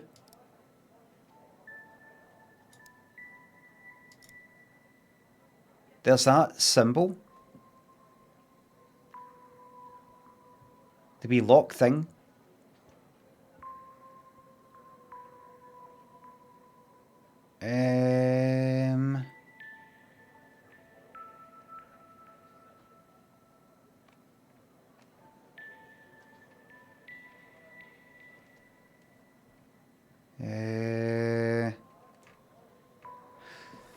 No, I don't know. I don't know if I have to put in, let's say, 4 numbers. If I have to put in R&D Dr. Spence.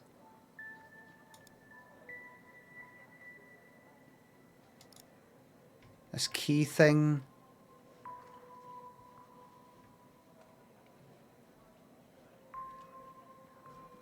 To unlock. Like, why show me that? Why show me that thing?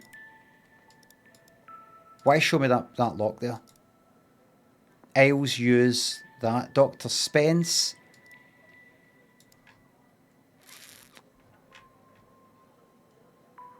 Unlike Dr. Isles, in this result paper, I will use the little ending, and that is Res 2. Where's that found anyway? Hmm.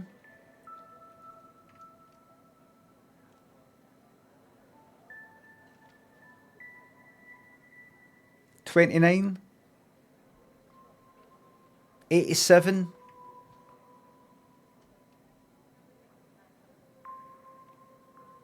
I don't know how many numbers I have to put in. I don't know if it's numbers or... But the main thing is that I'm seeing is this. To unlock the full potential. It's like a wee kind of unlock.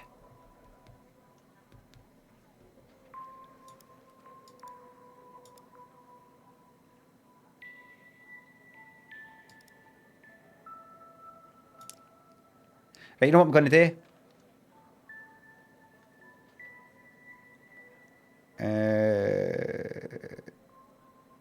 It will only be this. I'm thinking too much, right? Could it be a number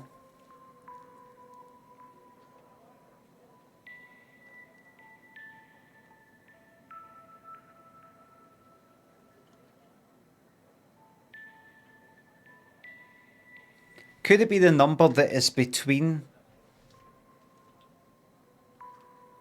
66.72 kilohertz and 105 kilohertz? I'm thinking about it too much. I mean, look, it's got a fucking calculator. It's got a calculator. There is no way the average person won't be. The average person will not be fucking thinking this way.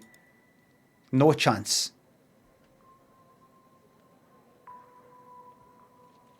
Like, are you telling me, oh, I get what fucking 105 minus 66.72? Get that number and add that onto. No, divide that by 2 and add that onto. Like 105 minus 66.72 gives you the difference between those two numbers, and then to get the halfway mark between 67.2 and 105, add that half of that amount onto 66.72 to get something that's slap bang in the middle. Doesn't make any sense. I'm going to do it for a giggle, but that up there, that's shown up there, right? I'm just going to think it. I'm going to think it's maybe that, but I really don't think it is. I'm going to click on this wee thing up here, right?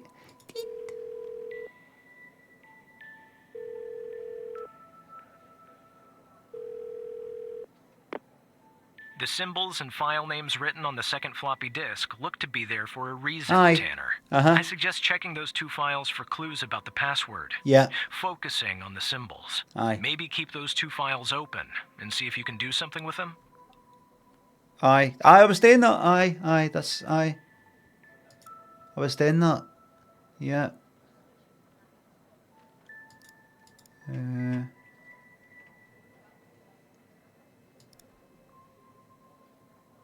Aye.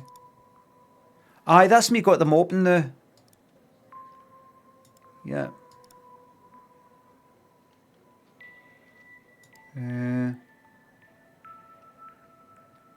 To unlock the full potential. Yeah. Right, aye. 66.72 minimum.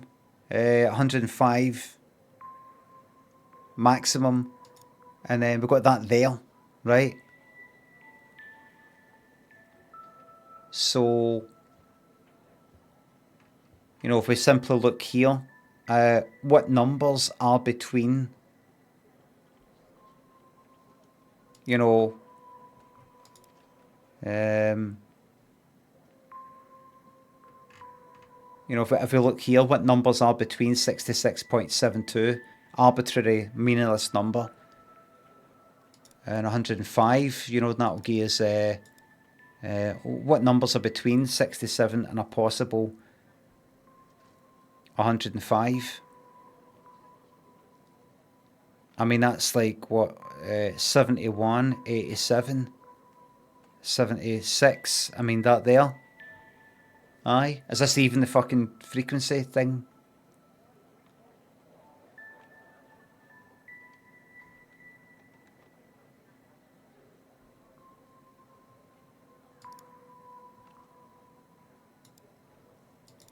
No chance.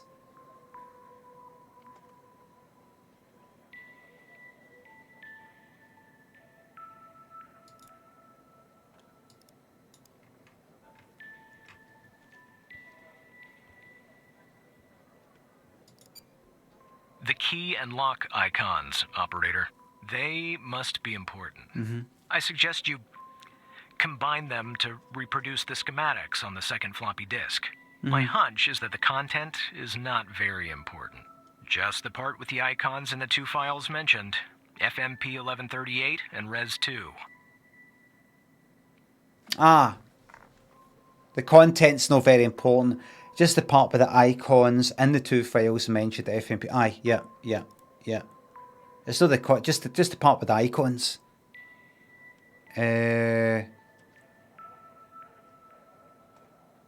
endian there, you know. I always use endian, you know, endian.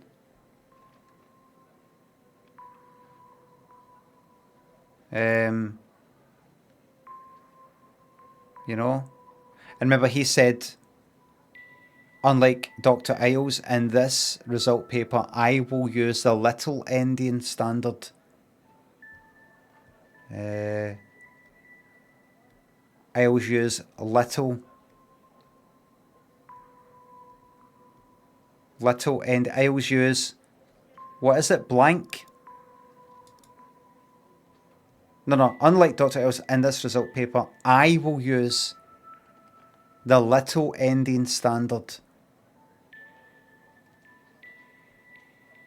I always use big endian. Look, big. See that's big, right? So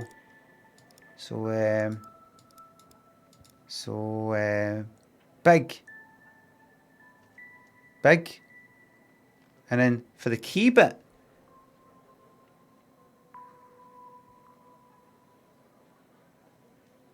combine those symbols to reproduce the schematics on the second floppy disk. Combine them. Right, you see that? Combine them to make that.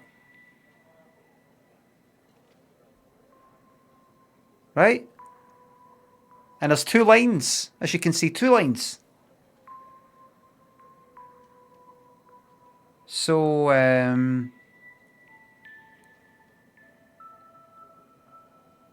you know,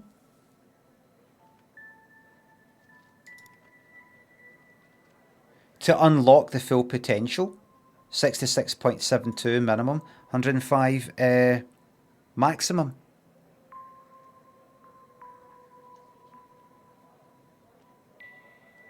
So, you know, there's the key symbol, so that would be and on the right hand side there next to the lock, that's like big. And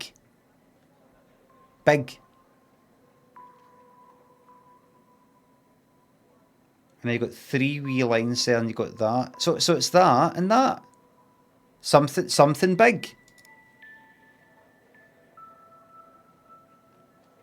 Something big.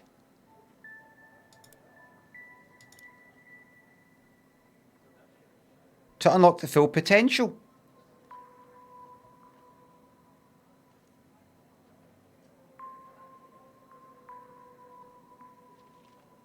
Right? That's it. So it's just that's the left part, right? And big. Else uses what ending? So that means what ending? He'll use the big ending.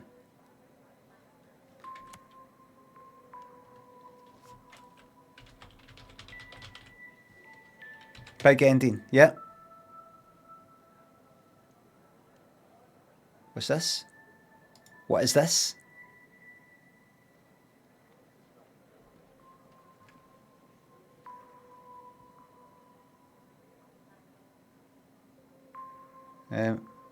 No, maybe I should sign up for that.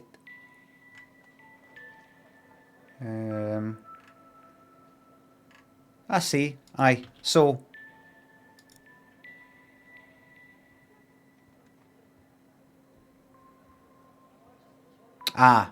I've got it. Big end and little end, right? So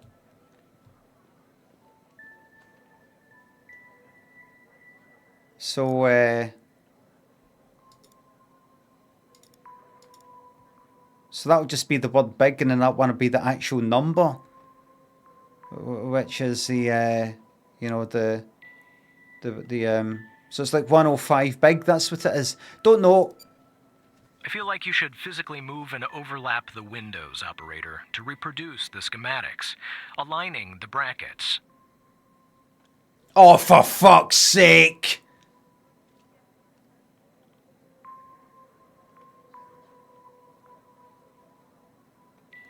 What, like the old fucking Mad comics? I'm like ready to fucking add that onto half of the difference to fucking...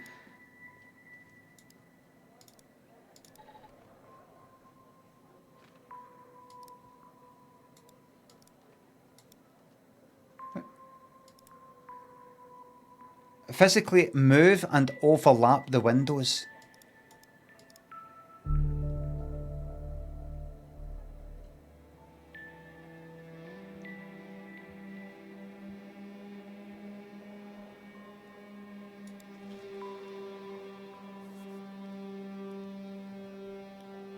Fuck off.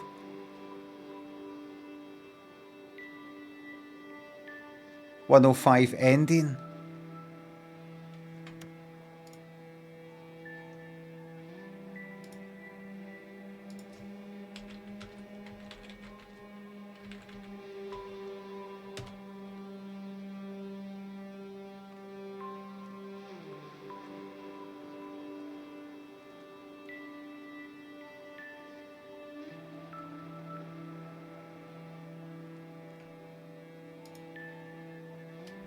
You are now watching.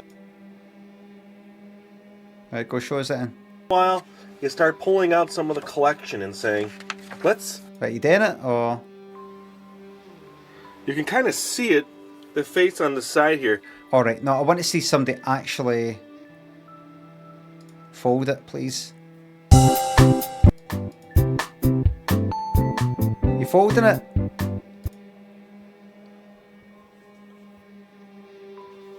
So I believe this book has been all folded in before, but there you go. So, look. Folded in before, but there'd be like a wee funny thing like that. It's pretty. That's basically showing you on the right what will happen if you did the fold for that. Pretty cool. And funnily enough, the fold-in I was able to get wasn't actually in this book, but it is. I remember quite that. See that Mad magazine. I remember when I was wee. I saw that somewhere. Like I was like, oh, what's that?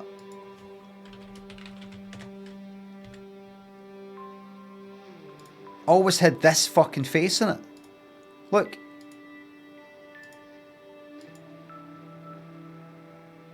It's still fucking gone. American Humor magazine.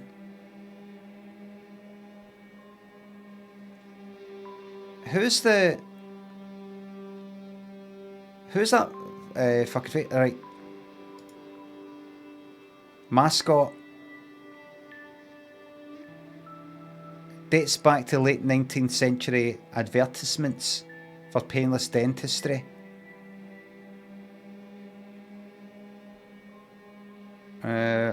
Right. I mean, I don't know what. I still don't quite know what the fuck it is. I can't be fucked reading it. But I remember seeing that when I was wee. Going, oh, can I remember looking at, can I have that? And they just bought us it. And there was a nice wee folding thing at the back. I didn't understand a fucking thing that was in it. But there's that folding thing. You get, mate, was it maybe my mom that told us about it? So you had that at the back, and if you fold that air, I've never seen it like that before, if you fold that air, oh, it makes a new picture. And then I think I asked for it some other time, like about a month or two later. Oh, can I have that? And I went, no. Because they're just like, you're not getting a fucking magazine that probably costs like about £2. Just so you can just go straight to the end and do that. Pudgy thinks a sub. How did you stop it from getting to you when people didn't get your content? I make stuff and it gets under my skin when I see people discussing it online who simply don't understand it. Black Newman thanks the sub. James Henry, thanks again.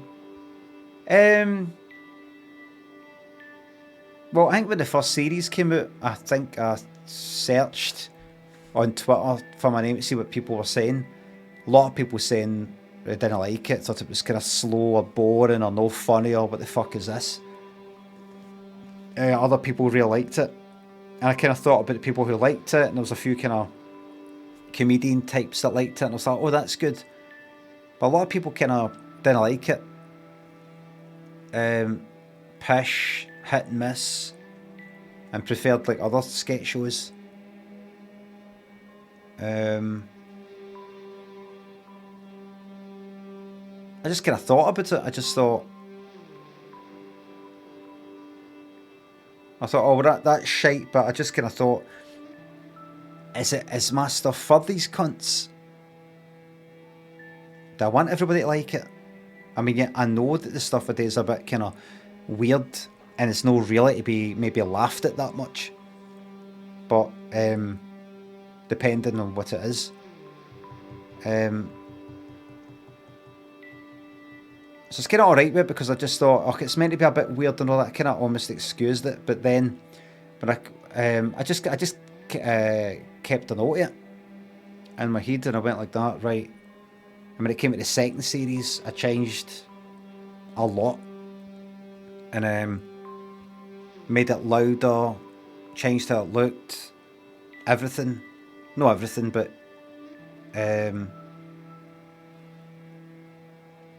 to sort of liven it up or something. And a lot more people liked it, and I liked a lot of it more as well.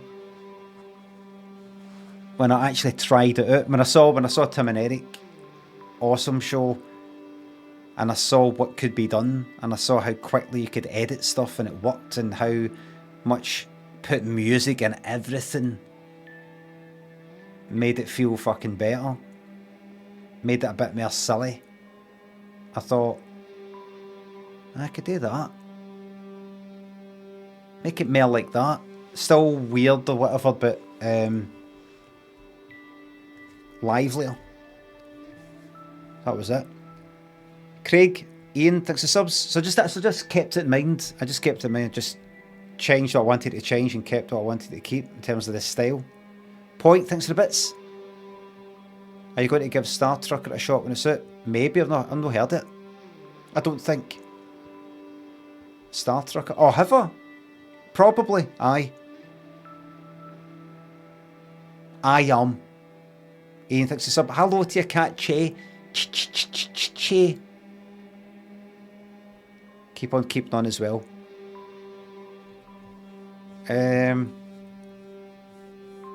Pete, no, you're not going to please everybody.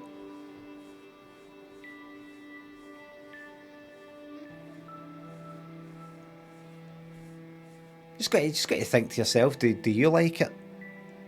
Do you like it?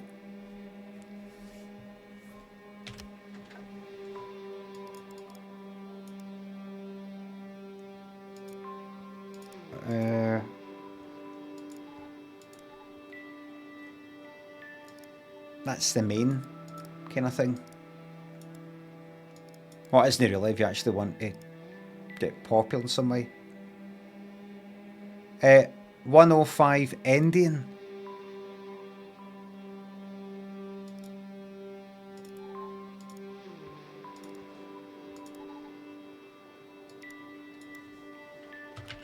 If you want everybody to like your thing, you might not want that. That's it. We're in.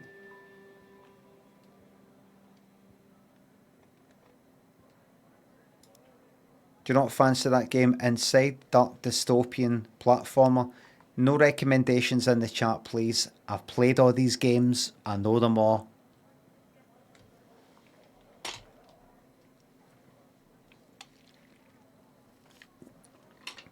Honestly, I had that in my fucking Discord ages ago. That's right, please join my Discord if you're a subscriber. I have fucking blossoming community in there.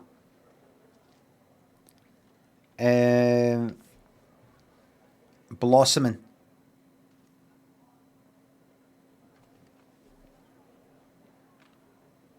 But I used to have a channel in there, game recommendations. And I had the fucking... I I had a big list of every fucking game I'd played and every game I'd streamed. I pinned it to the top and all that sort of shit. I'd say to people, just check that before you recommend something. Nobody gave a fuck. They wouldn't even try to wind me up or anything. They'd really gone like that. Have you tried? And it would be like Firewatch. Yeah.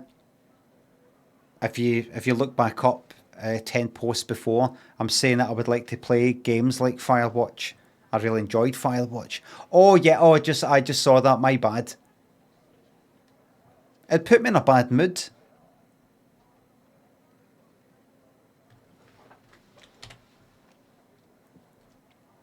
Flashbowski thinks a sub. I'm blossoming right now. Woohoo!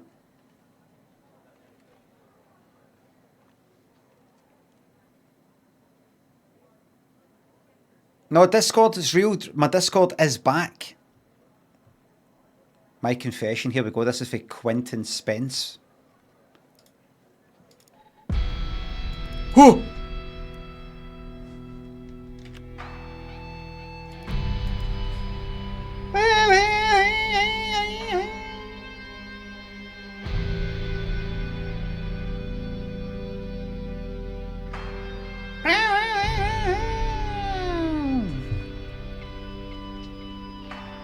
If you're reading this, it means I'm no longer living. After the success of his album 1999, Prince confronted his then manager Robert Cavallo and told him he would not renew his contract with him unless he got to star in a studio film. Every studio they had met with rejected the premise of a musician-led film, leading Cavallo to produce the film himself. Prince spent months writing down the basic plot points of the film. Impressed with his work on Fame, Cavallo commissioned somebody to write the script. That's it. Somebody was offered to direct it. They passed. Etc, etc. And that's it. And then they filmed it. And that was that. Critical response. Commercially successful. 72% rating on Rotten Tomatoes. 6.4 out of 10.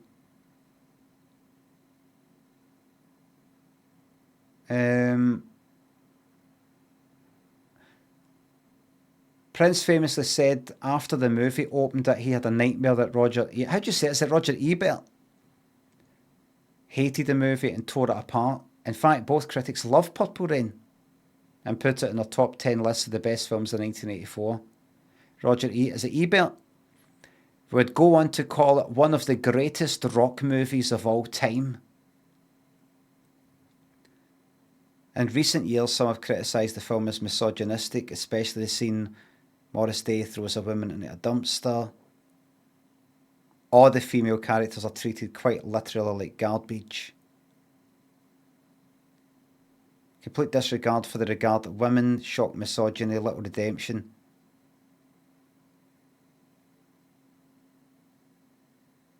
Others have perceived the film's treatment of women as a criticism of misogyny rather than an endorsement of it. Prince saw fit to hide in plain sight behind celluloid and glamour.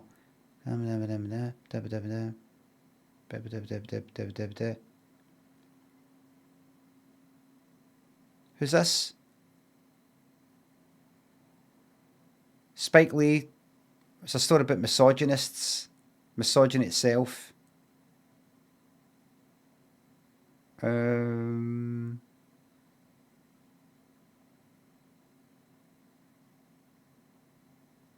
Right.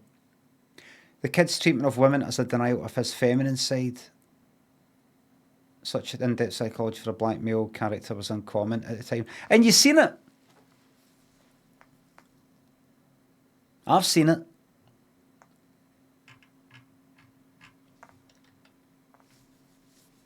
I mean, there is that kind of bad treatment of women, but I think it's meant to be, if you know what I mean.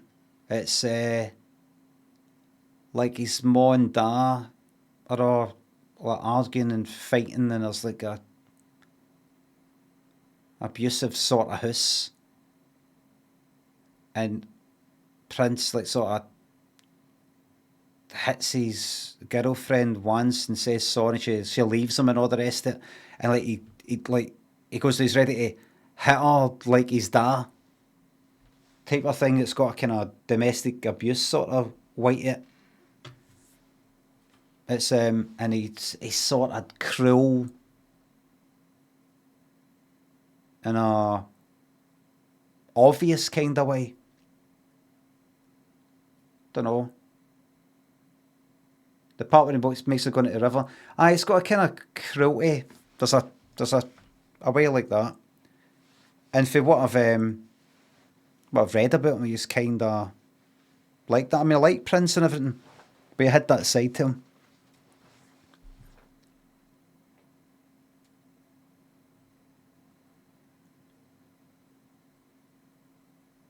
Like, he had some girlfriend who, Vanity, I think, for Vanity 6 or whatever, and she was meant to be in the film, and then they broke up, I think, and then he brings in his new girlfriend who, in the ex's opinion, was basically a carbon copy of her, and she thinks that he meant it, and then put her in the film. One of these sort of cruel mind game types of people.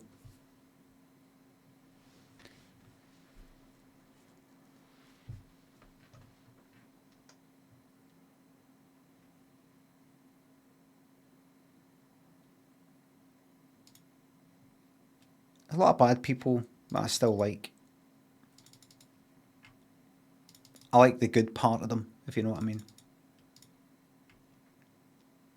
For example, Alfred Hitchcock.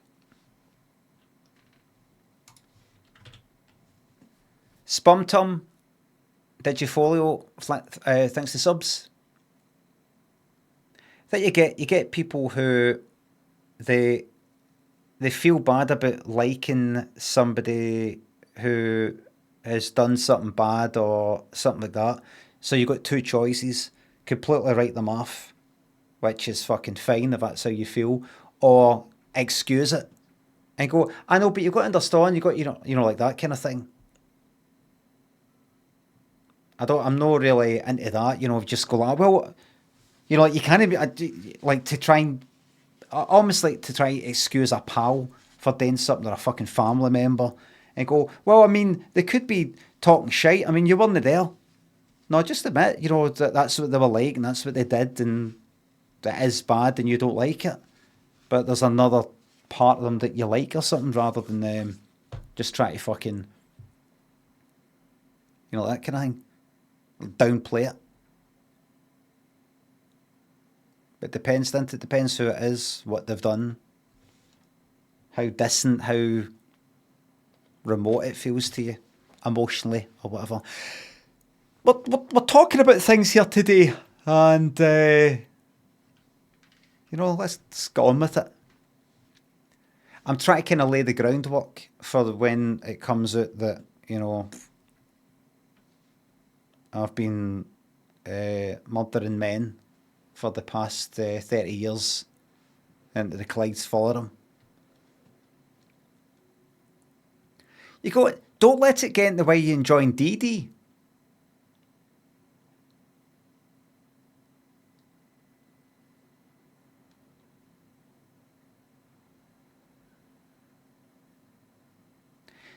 I don't think he's that bad.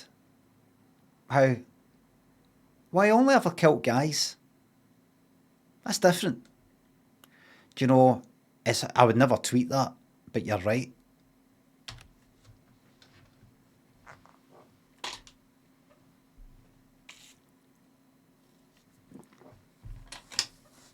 I would never tweet that, but you're right.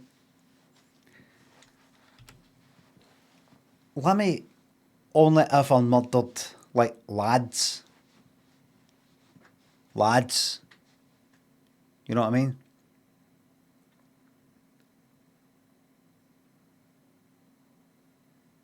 Kind of like twats.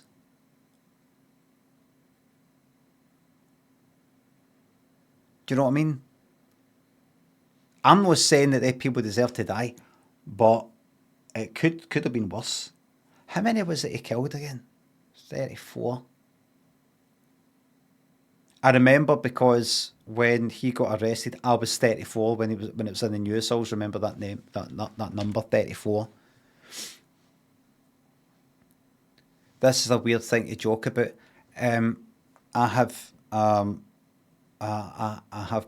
been practicing the art of dark, black comedy, dark comedy, since day one. It's not a joke. I know. Don't be. It's no. I'm not joking. I'm joking. I'm joking. Just in case that this gets me. I have not murdered anybody. But then again, if I had, then I'm going to fucking admit it. The whole point of crime is you don't fucking admit it. You don't do the crime and walk into the fucking station. You try and get away with it. Oh, so what's the fucking point? Some do. Some. Well, what can I say? They're better men than me. This clip will be used in the documentary for years from now. Hello! Hello, everybody watching the Netflix. I see ye. I can see ye.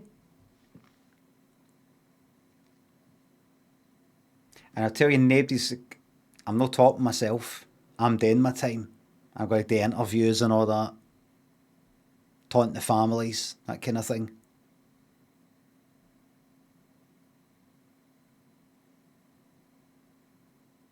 Act like I've turned to Christianity and all that and that kind of thing.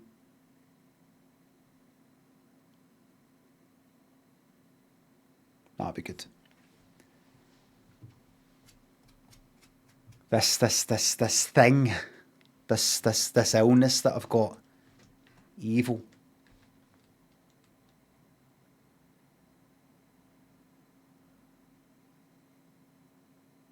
I'll go the other way. Just go look. I know what I know what I did was bad and that kind of thing.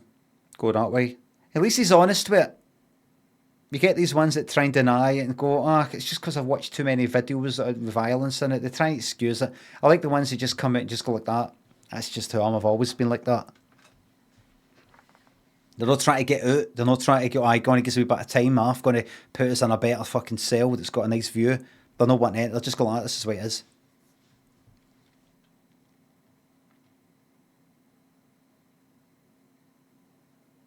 Yeah.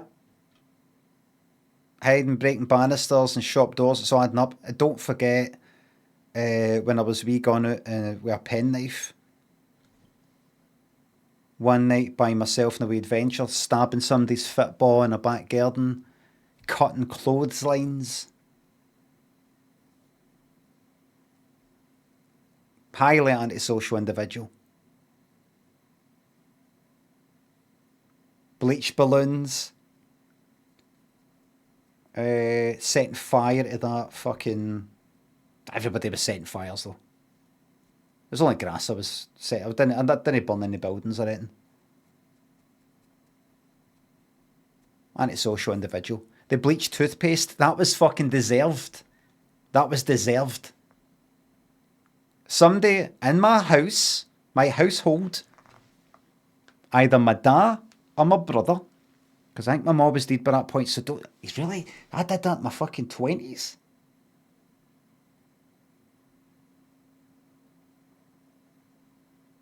I wouldn't have done it if my mum was still a bit, if she was, there was a chance it could have been her. Well, they fucking wonder. I'd go in the fucking toilet, and there's my toothbrush covered in fucking foamy spit, toothpastey foamy spit, just dumped there. Lying there. Not even rinsed. Mary Biscuit's got to time that person out for 2 weeks, please.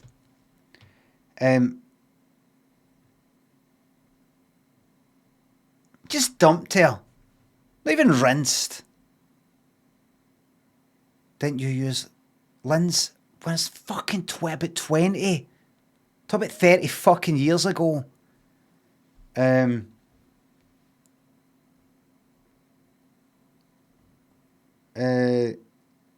just mean me, my dad and my brother, pretty sure.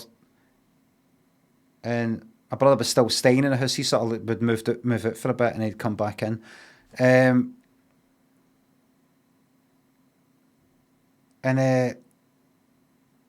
fucking somebody's used my toothbrush. It's fucking him. It's him. I think my dad ever just went like that. Used my toothbrush as toothpaste. Just dumped the brush right next to the tap. Not even like that, doing that and a wee rinse and, using it. And that happened multiple times, otherwise I wouldn't have bothered taking action. And then I was like, fuck this. So I got up one morning and I put Domestos bleach on my toothbrush and then left it sitting there.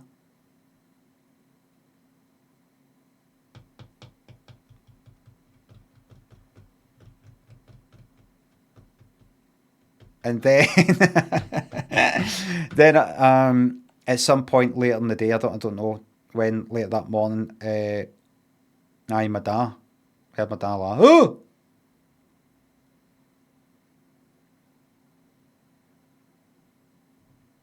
What did they say? He came into the hall and was like, "Oh, fuck's that toothbrush? Oh!" I went, "Oh, is that you?" No, wait, I put, I thought it was David. I thought he was, I put bleach on it because I thought, oh, my fucking mouth, and what was the word I said? Clouping. My fucking mouth clouping. Fucking mouth clouping, like that. Was it louping? Clouping? I can't remember. Might have been clouping.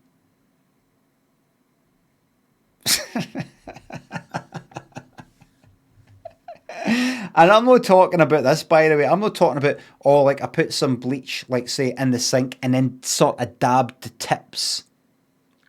Just slightly dabbed the tips it. I'm talking about I put bleach on it like it was toothpaste. So, sank. Obviously, because it's more liquid than toothpaste, it sank, between the fucking...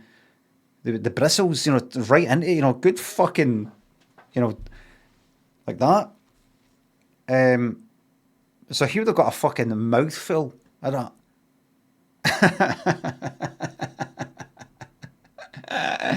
Like that. Doing that, rubbing it against his fucking gums. And that, fucking brilliant. I don't think my dad was the type to brush his tongue.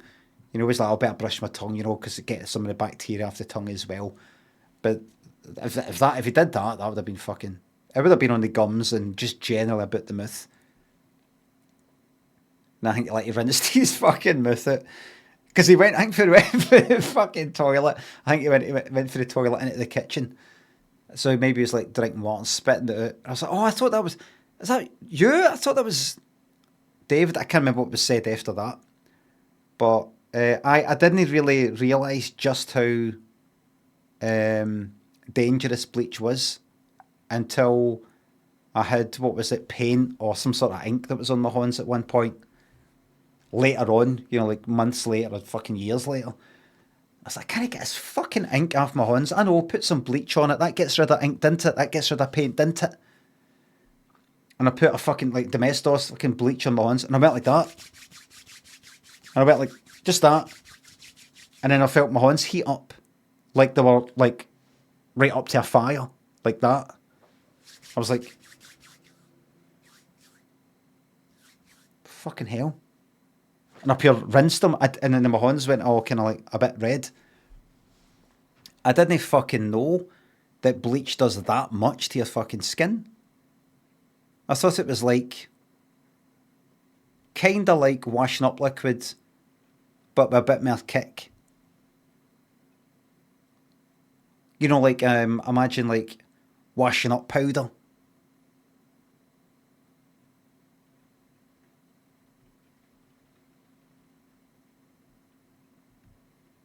I didn't think, alright? But I'll tell you, I was ready to say it did the job, it didn't do the fucking job.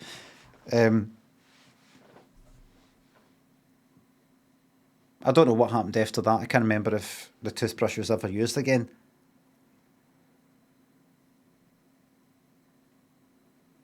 Or if it was my da every time. Or just on that occasion it was my da. But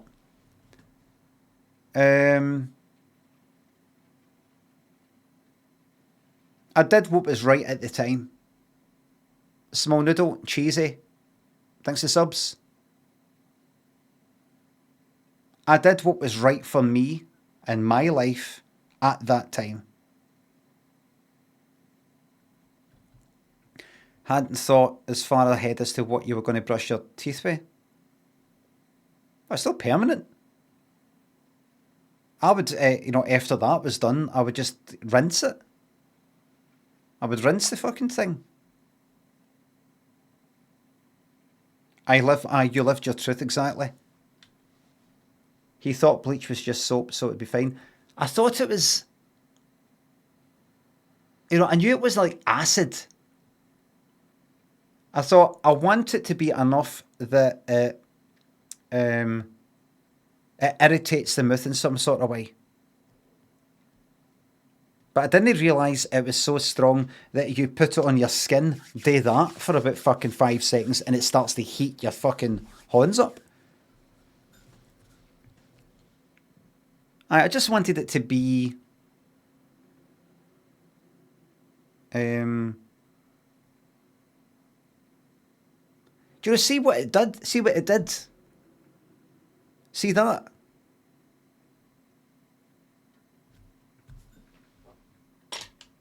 I think that was this job. I mean, if we went down the fucking hatch, I think that would fuck your organs up. But people drink vodka. Do you know what I mean? People drink straight fucking vodka. 40% alcohol. Same thing.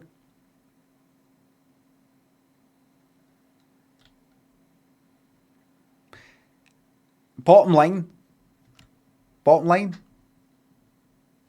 don't touch my toothbrush. Don't touch my toothbrush. Then none of this would happen. It's the bottom line.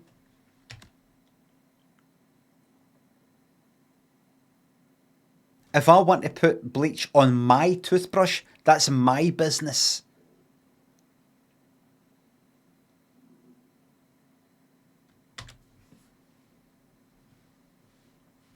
My business.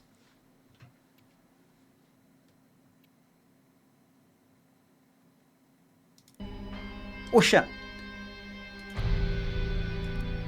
Right. If you're reading this, it means I'm no longer living and that I've been buried. Right. My name is Quentin Spence. I was head of operations at the Biome facility. I'm writing this letter because I am about to resign from a job that one cannot simply resign from.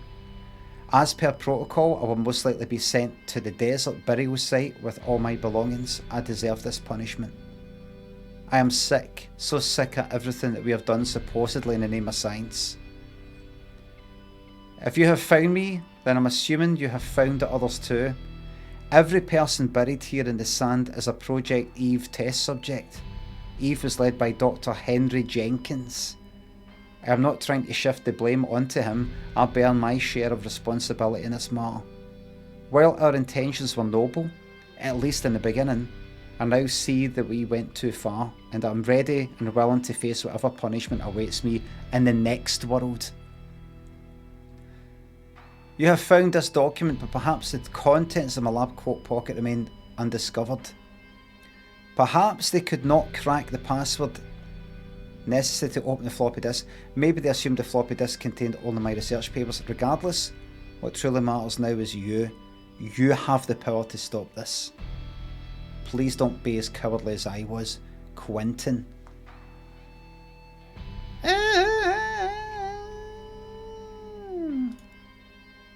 Right. Thanks, Xavier.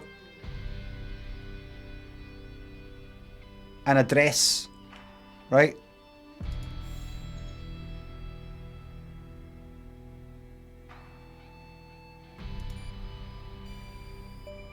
Well. Spence worked at the biome facility. Don't let it go to your operator head, but that was actually somewhat impressive. Thanks, thanks. The address you sent, it's not far from here. I'll check it out first thing in the morning. You're dead. Tonight, I think I'll help the team exhume the rest of these bodies. Screw the suit. God help us, Tanner. God help every single one of us. God let it happen. God let it happen. Part of his plan. Don't question it. Take care of yourself, Agent Walker. I've got a feeling this is going to be the last time we speak.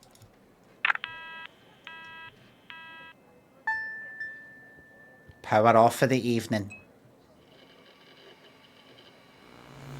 In the name of Jesus.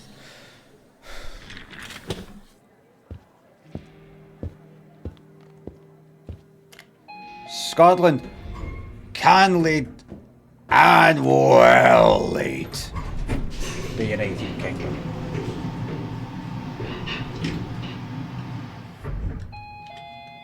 Scotland can lead. Look, you need to do something about it. He's poking around, asking too many questions.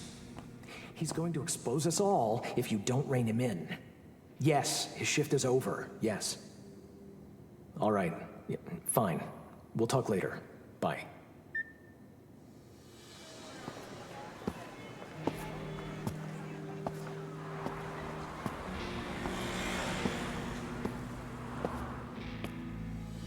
What went Skinner again? Who was the guy I just spoke to? Who's the one who's getting the hints?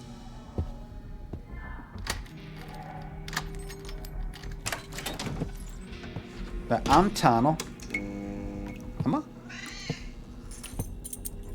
The principal?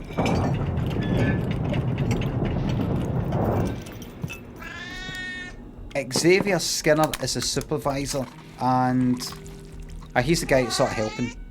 That's that guy then.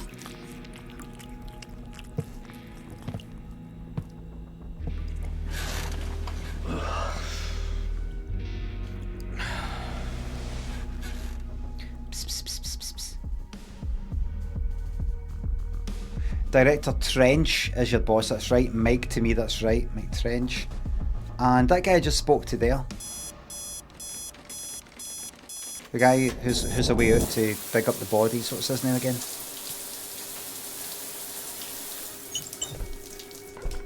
Big Baz. Barry Walker. Ah. Right, so the guy who's been helping me. The guy who gave me the hints.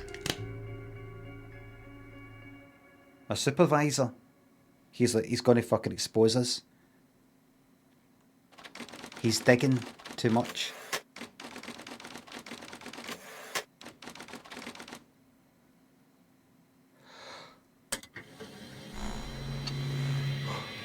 Could be a twist. It could be talking about somebody else.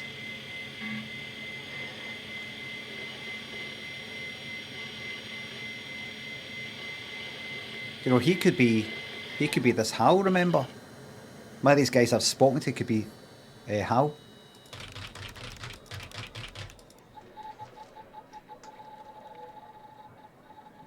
The phone calls coming through within the building type of thing.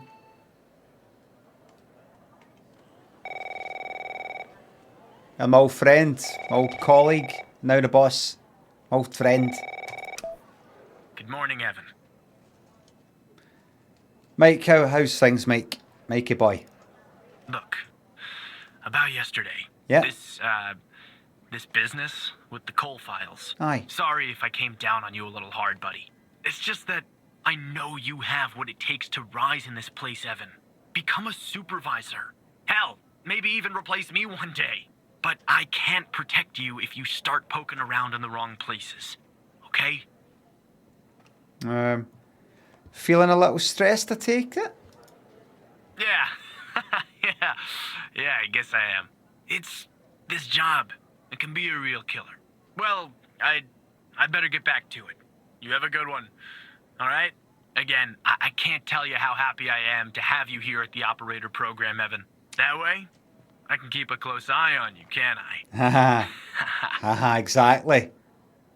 Any news on the Hal front? We're close to finding Hal. Real close. You won't ever have to worry about Hal again. Let's grab a beer later this week, all right? Aye. Once everything calms down in the madhouse. A beer sounds really good, Mike. Maybe you can bring your wife this time. Is this all about? Oh, right. Well, you know my wife, Evan. She's not exactly a social butterfly, is she? Bye, pal. What's that? What's that all about?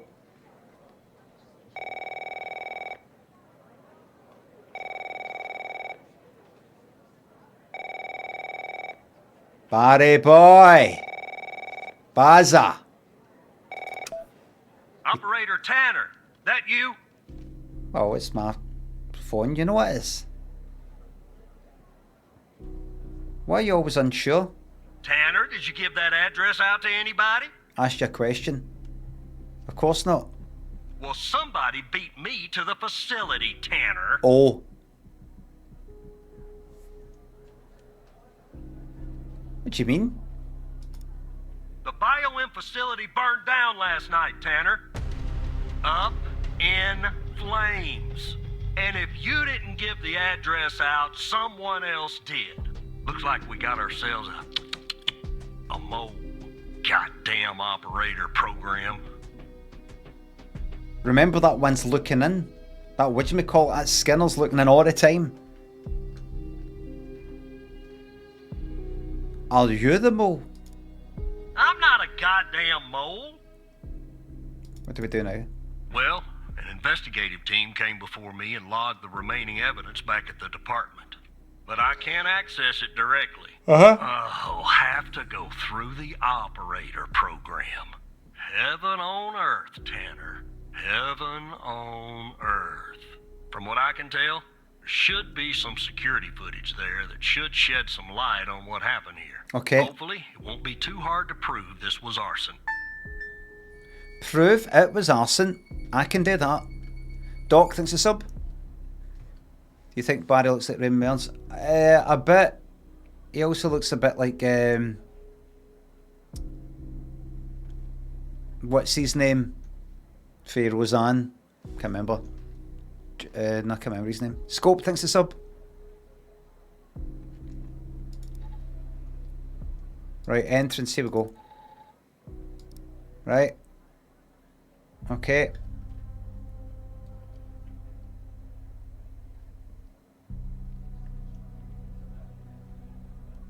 Another baldy guy like that.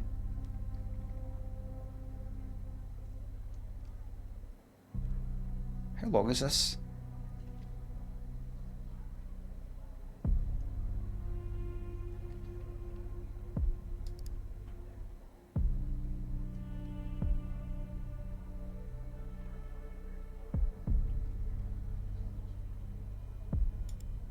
Okay, dickhead.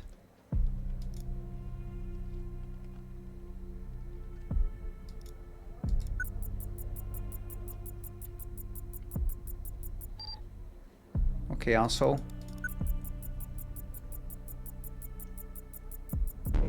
That can't be right.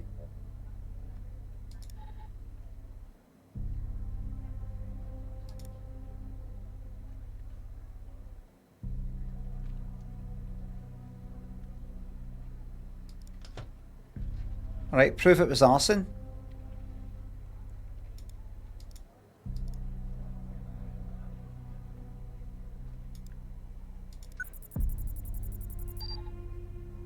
I don't want to look at that.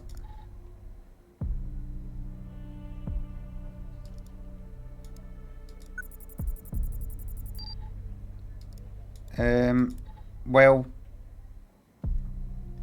what, prove it's arson just by like, oh, there's a guy?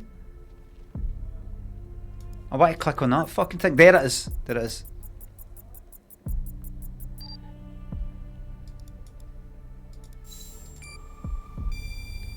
There's a jerry can. Yeah, that's not a box of wine, is it? Can you get an ID on this guy?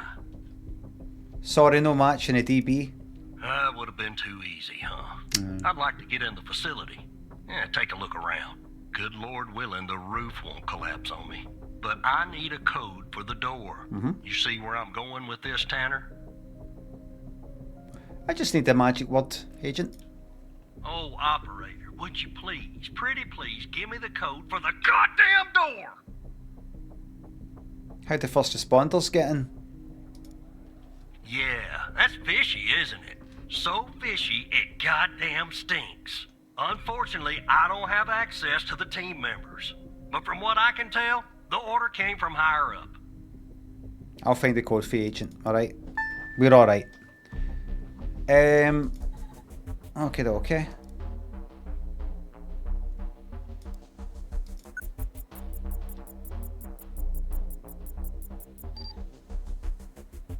Alright.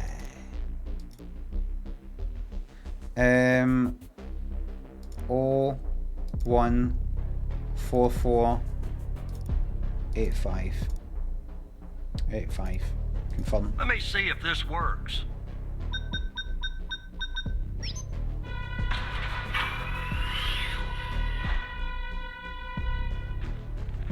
All right, I'm in. Damn it! The smoke in here will ruin this suit too. That's 2 suits in 2 days. Tanner! Now, let me see if I can find something useful. Sorry. Something that the investigative team left behind. Sure as hell won't be easy. Why'd you say that? Because this place is just about burnt to a crisp. I don't know what went on here. But if you ask me, it's a pretty elaborate security system for a medical facility. Did he say anything yet? Not much, to be honest. You ever wonder what the baby of a hospital and a prison would look like? Because that's exactly what this place is. While I look around, maybe you could dig more into our little arsonist friend.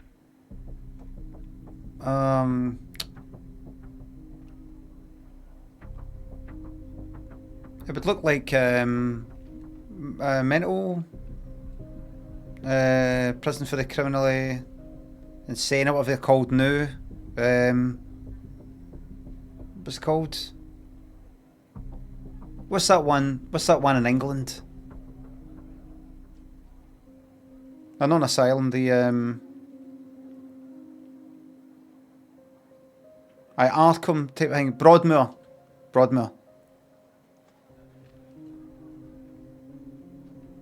You know where you got like fucking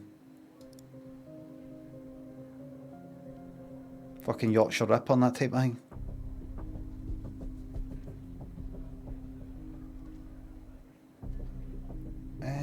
Right, so what is it?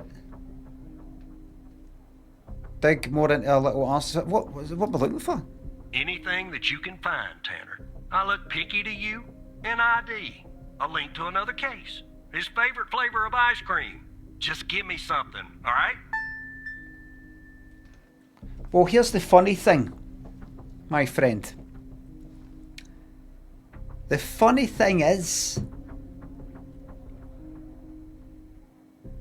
that the person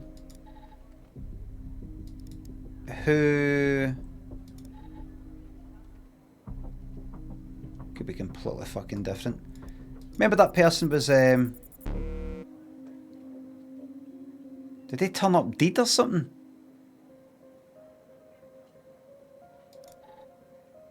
The victim. You know, the person who did it, were they like shot or something? I can't remember.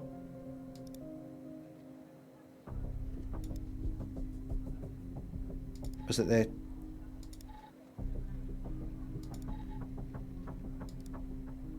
Yeah, but aye, that's the one.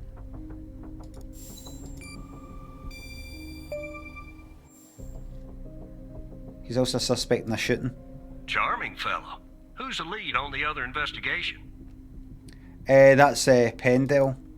Ouch. Tough draw for the rook. Hold on. Looks like I found something. Yeah. What the?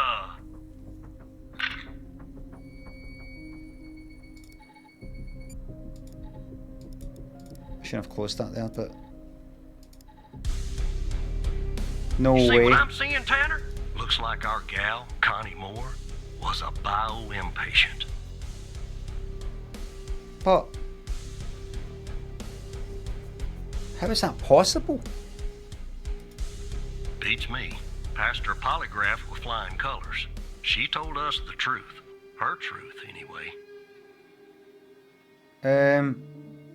So what do we do now? Contact Skinner to update Pendle on her parking garage killer. I'm sure she'll be thrilled. I'll keep looking around here. The world's biggest ashtray. Tell me if you find out anything new about our pyro head, Tanner. And I'll contact you if I come across something on my charred end over here. Oh, be careful, Agent. I worry about you.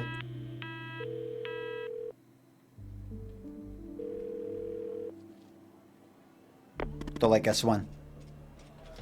Hal says, wait. Just when I was starting to miss you, I'm going to say a bit of banter. Don't contact Pendle. What? Why not, Hal? Agent Walker, though really grumpy, is right. There's a mole in the operator program. A hairy, stinking little mole. Evan. Who do you think it is? It could be Skinner. I'm saying, why did you say that? I overheard him talking about me. You did? Well, I heard something.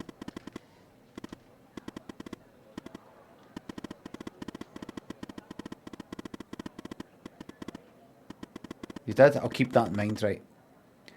A planet will expose a mole and bring out the ghost. A 2-for-1 house special. Right, the ghost, who's that? That's what I'm calling the guy who doesn't appear in your databases. Good name, don't you think? He murdered Wells and set fire to the biome facility. I'm pretty sure he killed Mia Cole too.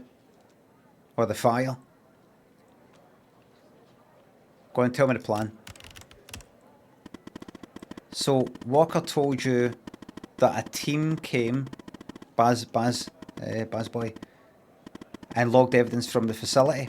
It's now at the FDI, but some of it's been concealed. I can see that from here, just like the name on Jenkins's list. The evidence room. Is that Jenkins's list? What? That's Jenkins's list? The evidence room is behind a closed network that unfortunately I can't hack into.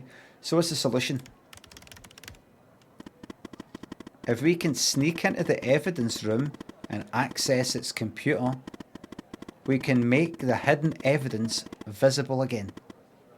And if we share that information, it will catch the attention of our mole and trigger him or her to contact the ghost. That's phase 1. What's phase 2? Phase 2 is setting the trap for the ghost with agents Pendle and Walker. But I'll talk more about that later. So what we're going to do is we're going to tell them that, but we're going to tell them this other thing. And if that person goes and they've done that thing, we know it's them that's told them. And if the person comes and they do that thing, we know it's them that's told them. I can't get into the evidence room. Not yet, you can't. But just give me a second. Okay. I've hacked the accreditation server, giving you access permission. It's go time, Evan.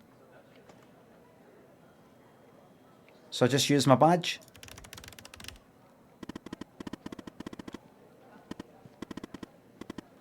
You just use your badge. Now chop chop, Evan.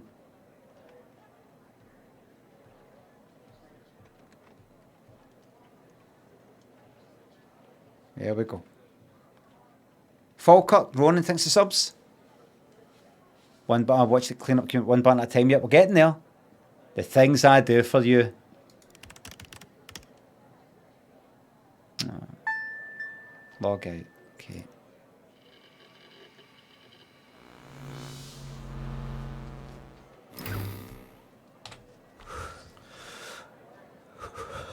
Oh, he's having a wank. Oh, you dirty bastard.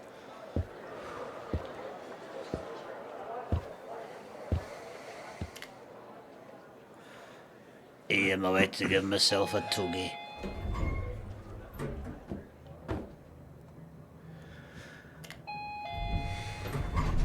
Do you want to watch while I give myself a tuggy? Not tonight, dear.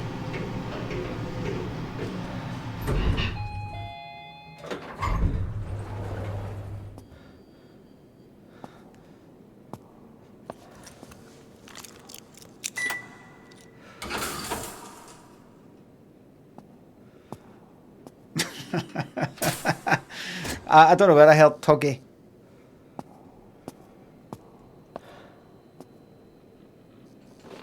I think it was on the telly. It's a funny one, isn't it? Here we are. Oh, a good old fucking DOS sort of thing.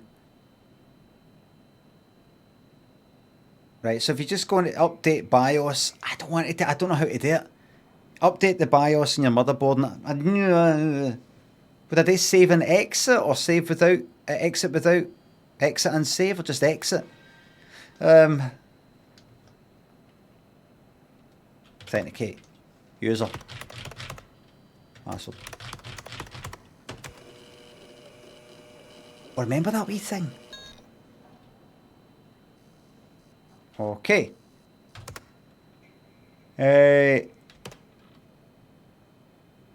Cholesterol case is good. Right.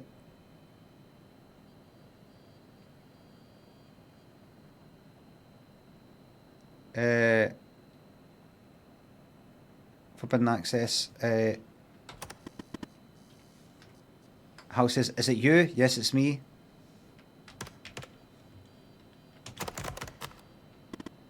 Few, your badge worked. Wait, you weren't sure that it would? If you can access this computer, can't you make the evidence visible? I mean, set up. I can't access everything. The help menu, as boring as it is, was the only thing that loaded from the global FTI network. You have to access the files and look at the hidden evidence on your end. You have to work a little, Evan, sorry. Get an error message. Whoops, I forgot to do something on my end, actually. Just a sec. That's us. Just updated your credentials. You should be able to see the files now. Look in the hidden column and see if you can find any evidence from the facility. I can tell you right now, it didn't fucking... Never used to just sort of glide up the screen like that. Look in the hidden column and see if you can find any evidence from the facility case that you can make visible again. Then come back here once you've done that, okay? Right, stuff is hidden.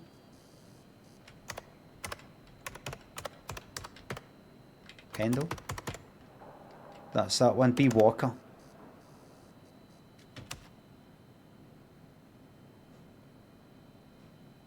Ah, right. Hidden, not hidden. Not hidden. Hard disk drive.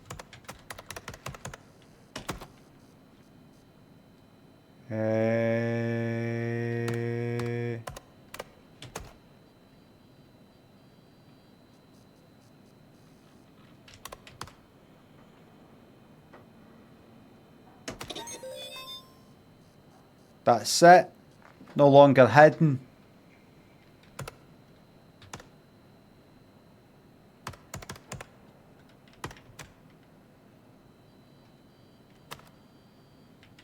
Can I look at that? Can I? Right, that's just to do with all that. Anything else fucking hidden while I'm here?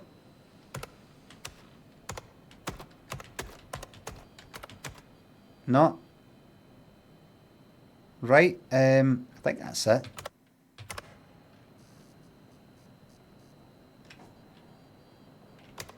Is it? Is it no? Whoops.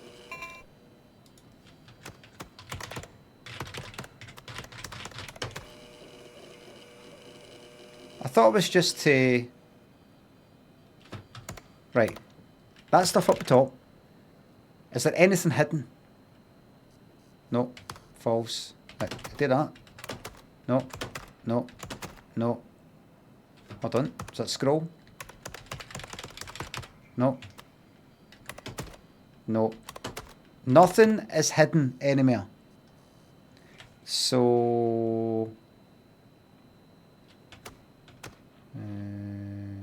Look it. Escape. Just goes to that. Help.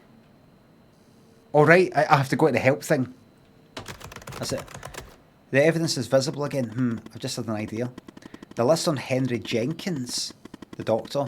Don't you think it's time we finally discover the name that's been redacted? I mean, it sort of drives me crazy. Find the appropriate case file and see if you can revert it to the uncensored version. Then come back here. You know, H for Hal.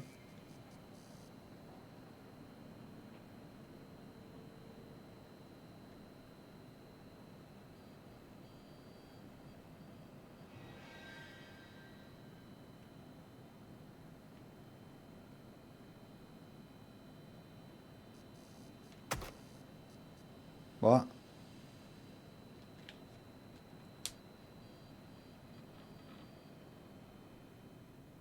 What?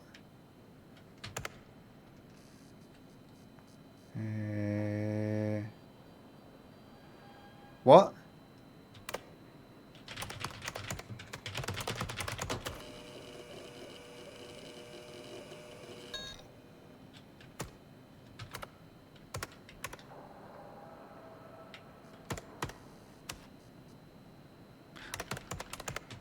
Right.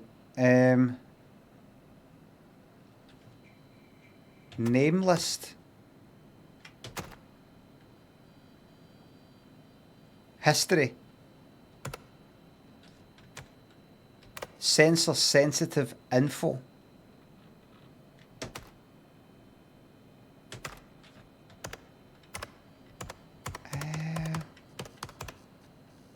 H for how? If I just ignore that, ignore what...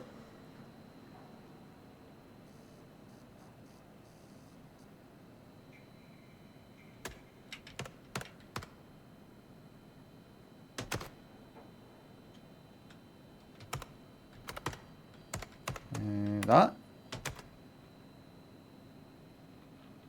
Oh, aye. Evidence registration. Previous version 2, next version 1.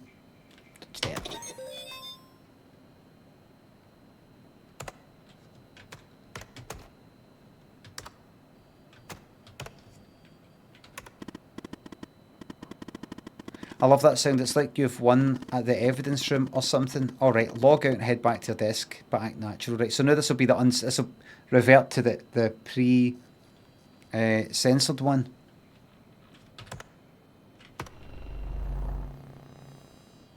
Right.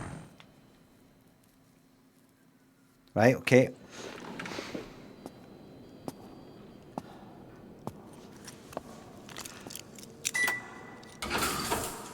Okay. Remember after the stream, the party keeps on continuing in the Discord. Exclamation mark Discord. It's like a forum. People are talking about some really fucking amazing things. Unban me, please. I'll get around to unbanning when I get around to it. Edmo, you said your fucking thing. You had your wee insult in my personal appearance. And I have to fucking hurry up and unban you. Got a million things to do first.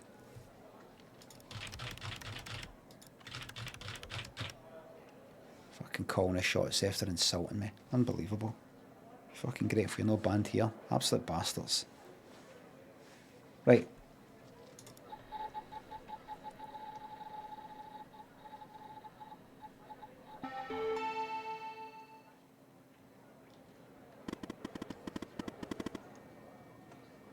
What took you so long? You said act natural. Not that natural, Evan. So, the evidence from the facility case that you just made visible. Let's see what we have there, shall we?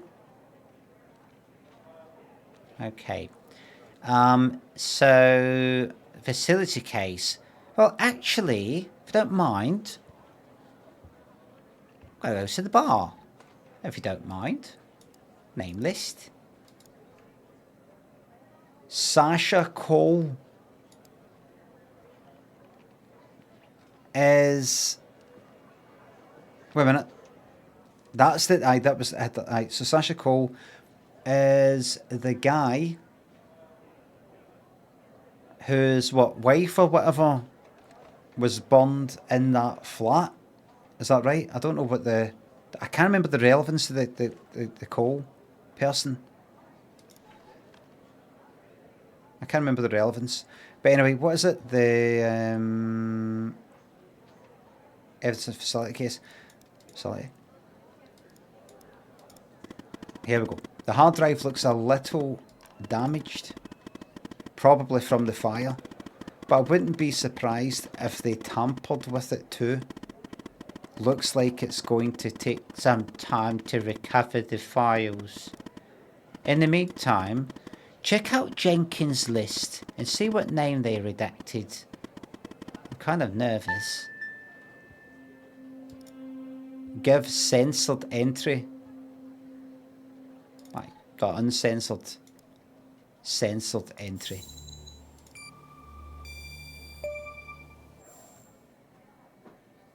The name? Sasha Cole.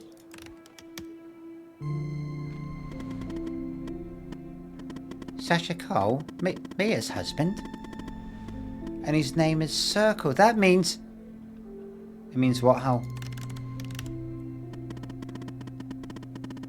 If what Agent Walker said about the Circle names is true... That was me who said it! Then Sasha Cole's still alive.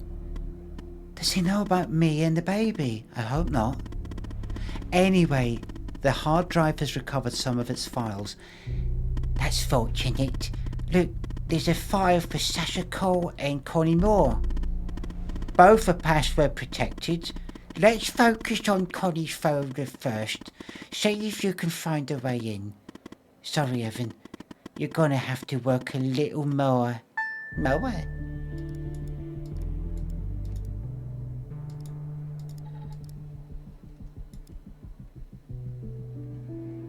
Please stop. Look, let's look at this first. Object security risk. So,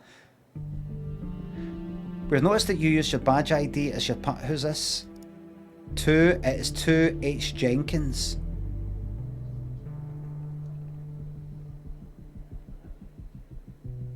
And this is from Semaj Henderson.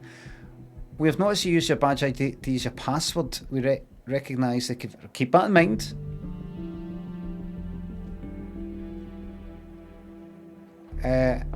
In interest to prevent security breaches, we strongly encourage you to adopt another, even though your password has more than 4 characters. It's still not secure enough. At your earliest convenience, please write.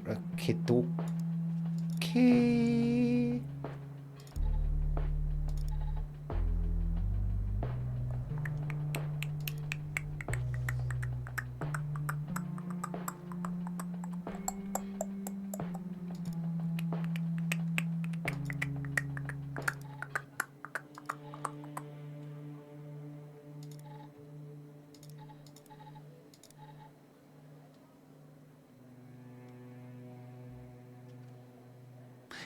The graveyard, buried in the graveyard, that's right. No, aye. No, yeah, no. Asher Jenkins there. Is it? Shit, who was it again?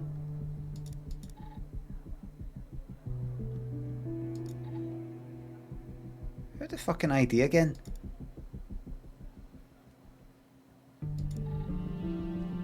Like that was the Cole lot, right?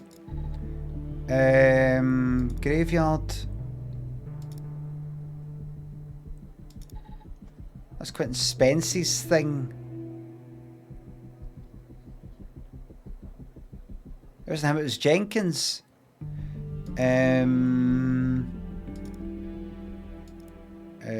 What was it again? Right. Go into that. This is 2 H. Jenkins.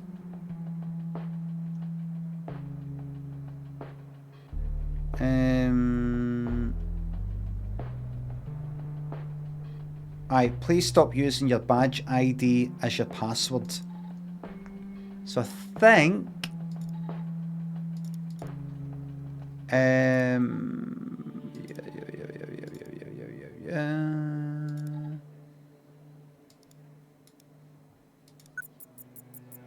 enhance.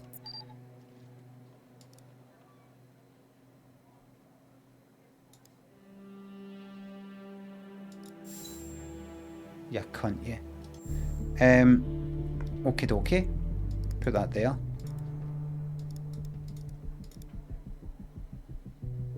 B. Walker. Right, that's that whole thing. Right, Connie Moore. Don't know how this would get me into this, mind you, but fuck it.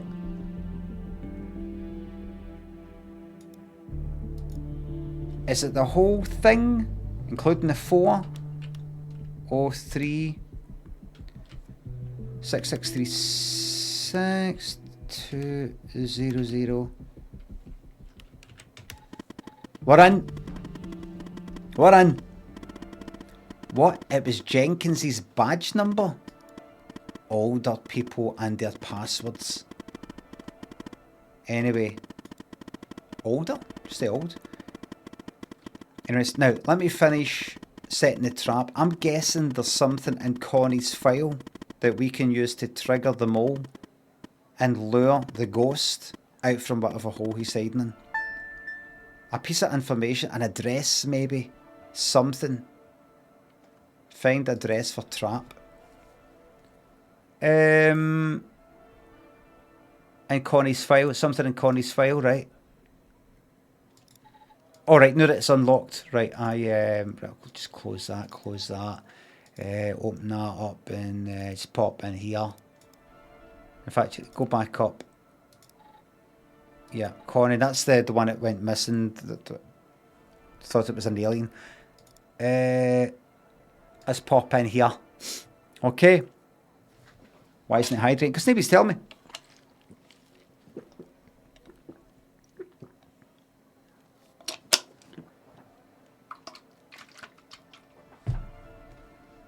Humbucker thinks the tenner, thank you very much. GM thinks the sub. That money's going to go straight into a curry. Overview. Top secret. Project Eve. FMP. Yep, all that. Connie Moore. Right. Initial. Connie was spotted by the disposal team near the DFBD site around 11:35 AM and apprehended around 11:50 AM. She'll be used as a subject for the Mark 6 prototype, which should arrive from the lab tomorrow. Objectives: seed abduction and interrogation by extraterrestrials. Put that in her head. Remove memory of encountering burial site on her hike. Anchors: her memory of the events leading up to this moment. Other recent claims of alien abduction in Dryfield. Subject's inherent belief and interest in supernatural. Good stuff. Notes. Oh, music. So, 6th of the 2nd. She was taken on the 5th, I think. New samples arrived. Same side effects. Fever's at 30%, higher than the Mark V, the previous one. Subject seems receptive. Fever increased slightly. Fevers went down. Fever is stable. Fever's decreased. Subject is confused, 2 days ahead of schedule. Started phase 2, this is 12th. And then the 16th, when that other picture was taken with the fucking spaceship. Subject seems very reactive, phase 2 is over, phase 3 is ready to begin. Need photographic fakes ASAP. There you go.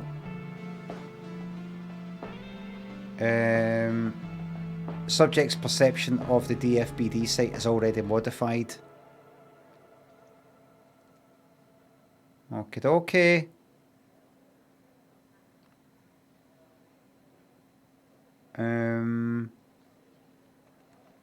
Okie dokie. It just seems like it's just to brainwash and sort of change somebody's mind rather than to fucking rather than to help with what do we call it? Help against fucking Alzheimer's or something. I think. I don't know. I'm probably talking shite. Well, the fact that they're able to make you forget things and all the rest of it, I forgot. They've made me forget something.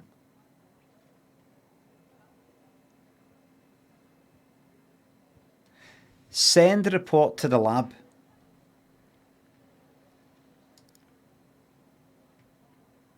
Right. An address maybe. I mean, I can give you that address. What lab?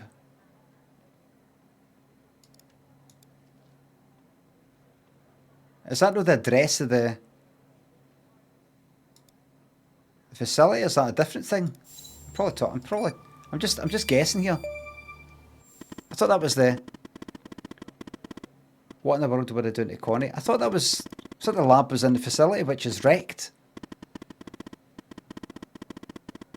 But this address is perfect. Even given the messed up things Jenkins was doing, I'm sure they want to keep this lab a secret.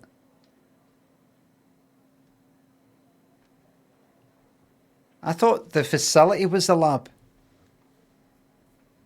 Send the report to the lab. No, the facility's where they're doing the tests and stuff. Send this to the lab, which is a different place. So,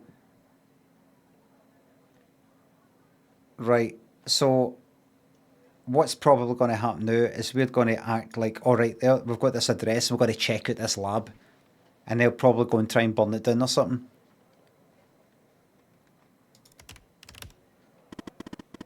Now it's time for phase 2. We have 2 agents looking for the ghost, Walker and Pendle. Time we put them to use. Let me check something. Okay. Agent Pendle was closer to the lab. Contact her and send the address. Whoever's monitoring communications between the agents and operators will see it. Am I putting Pendle in harm's way? This is for a higher cause. Don't mind that. What about contacting Walker? I have to contact Skinner if he's the mole. Aye, let's do that.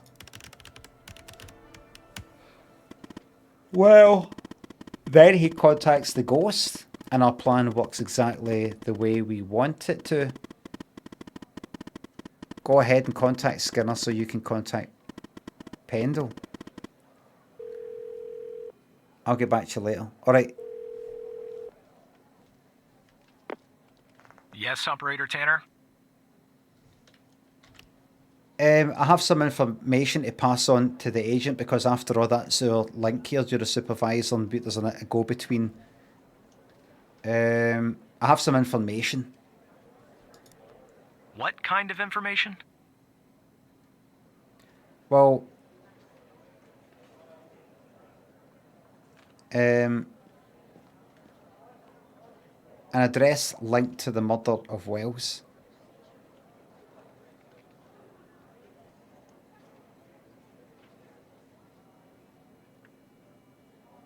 Why do you want to know, sir? It's my job to know what my operators are up to, Tanner. Have you forgotten? Now, what information do you wish to share? Alright, we'll tell you.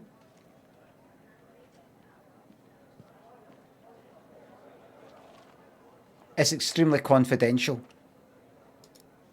Are you forgetting that I'm your supervisor, Tanner? I'm starting to have serious doubts about your future with the operator program.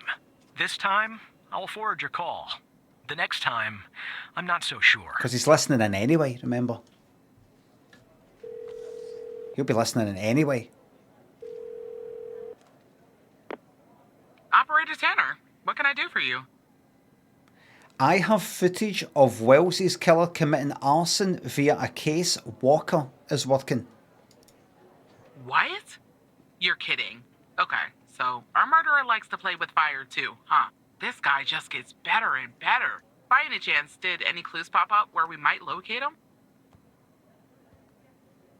Actually, yes. I got an address linked to Jenkins. To Jenkins? So it comes full circle, does it? Well, whatever that address is, I'll take it. Jenkins, the murdered scientist or whatever who was working in the facility doing experiments and his conscience fucking got to him. Am I right?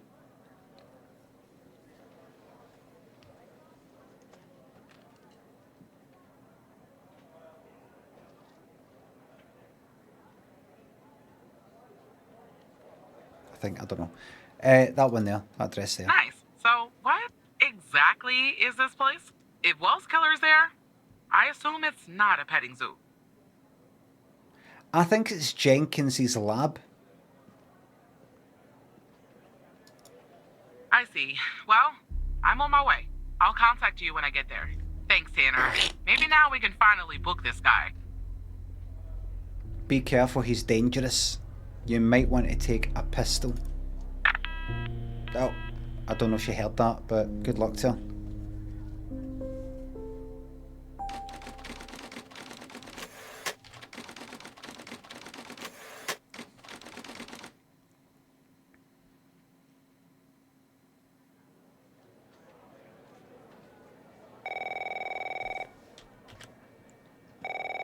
It's no her.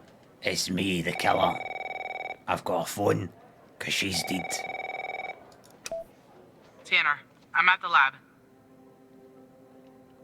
Great. Talk to me, agent. I think our man is here. I spotted his car in the garage before I went in.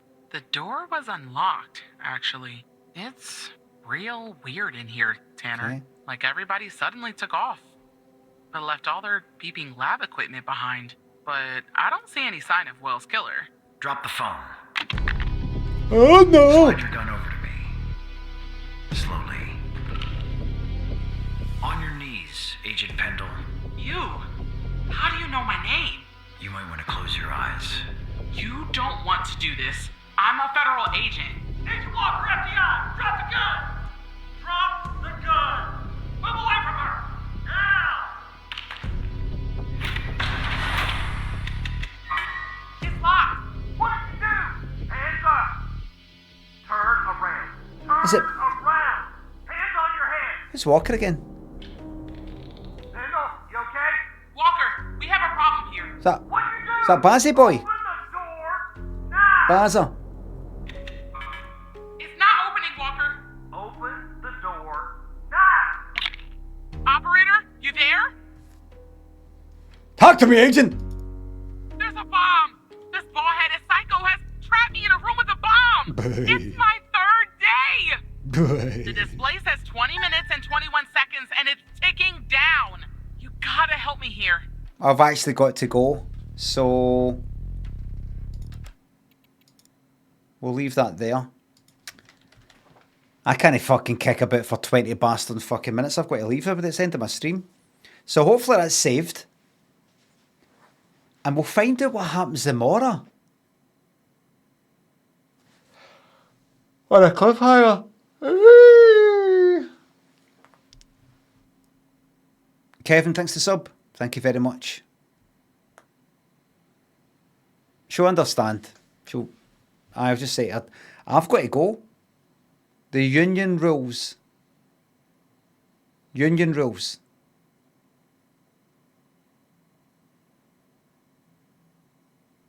I've got to.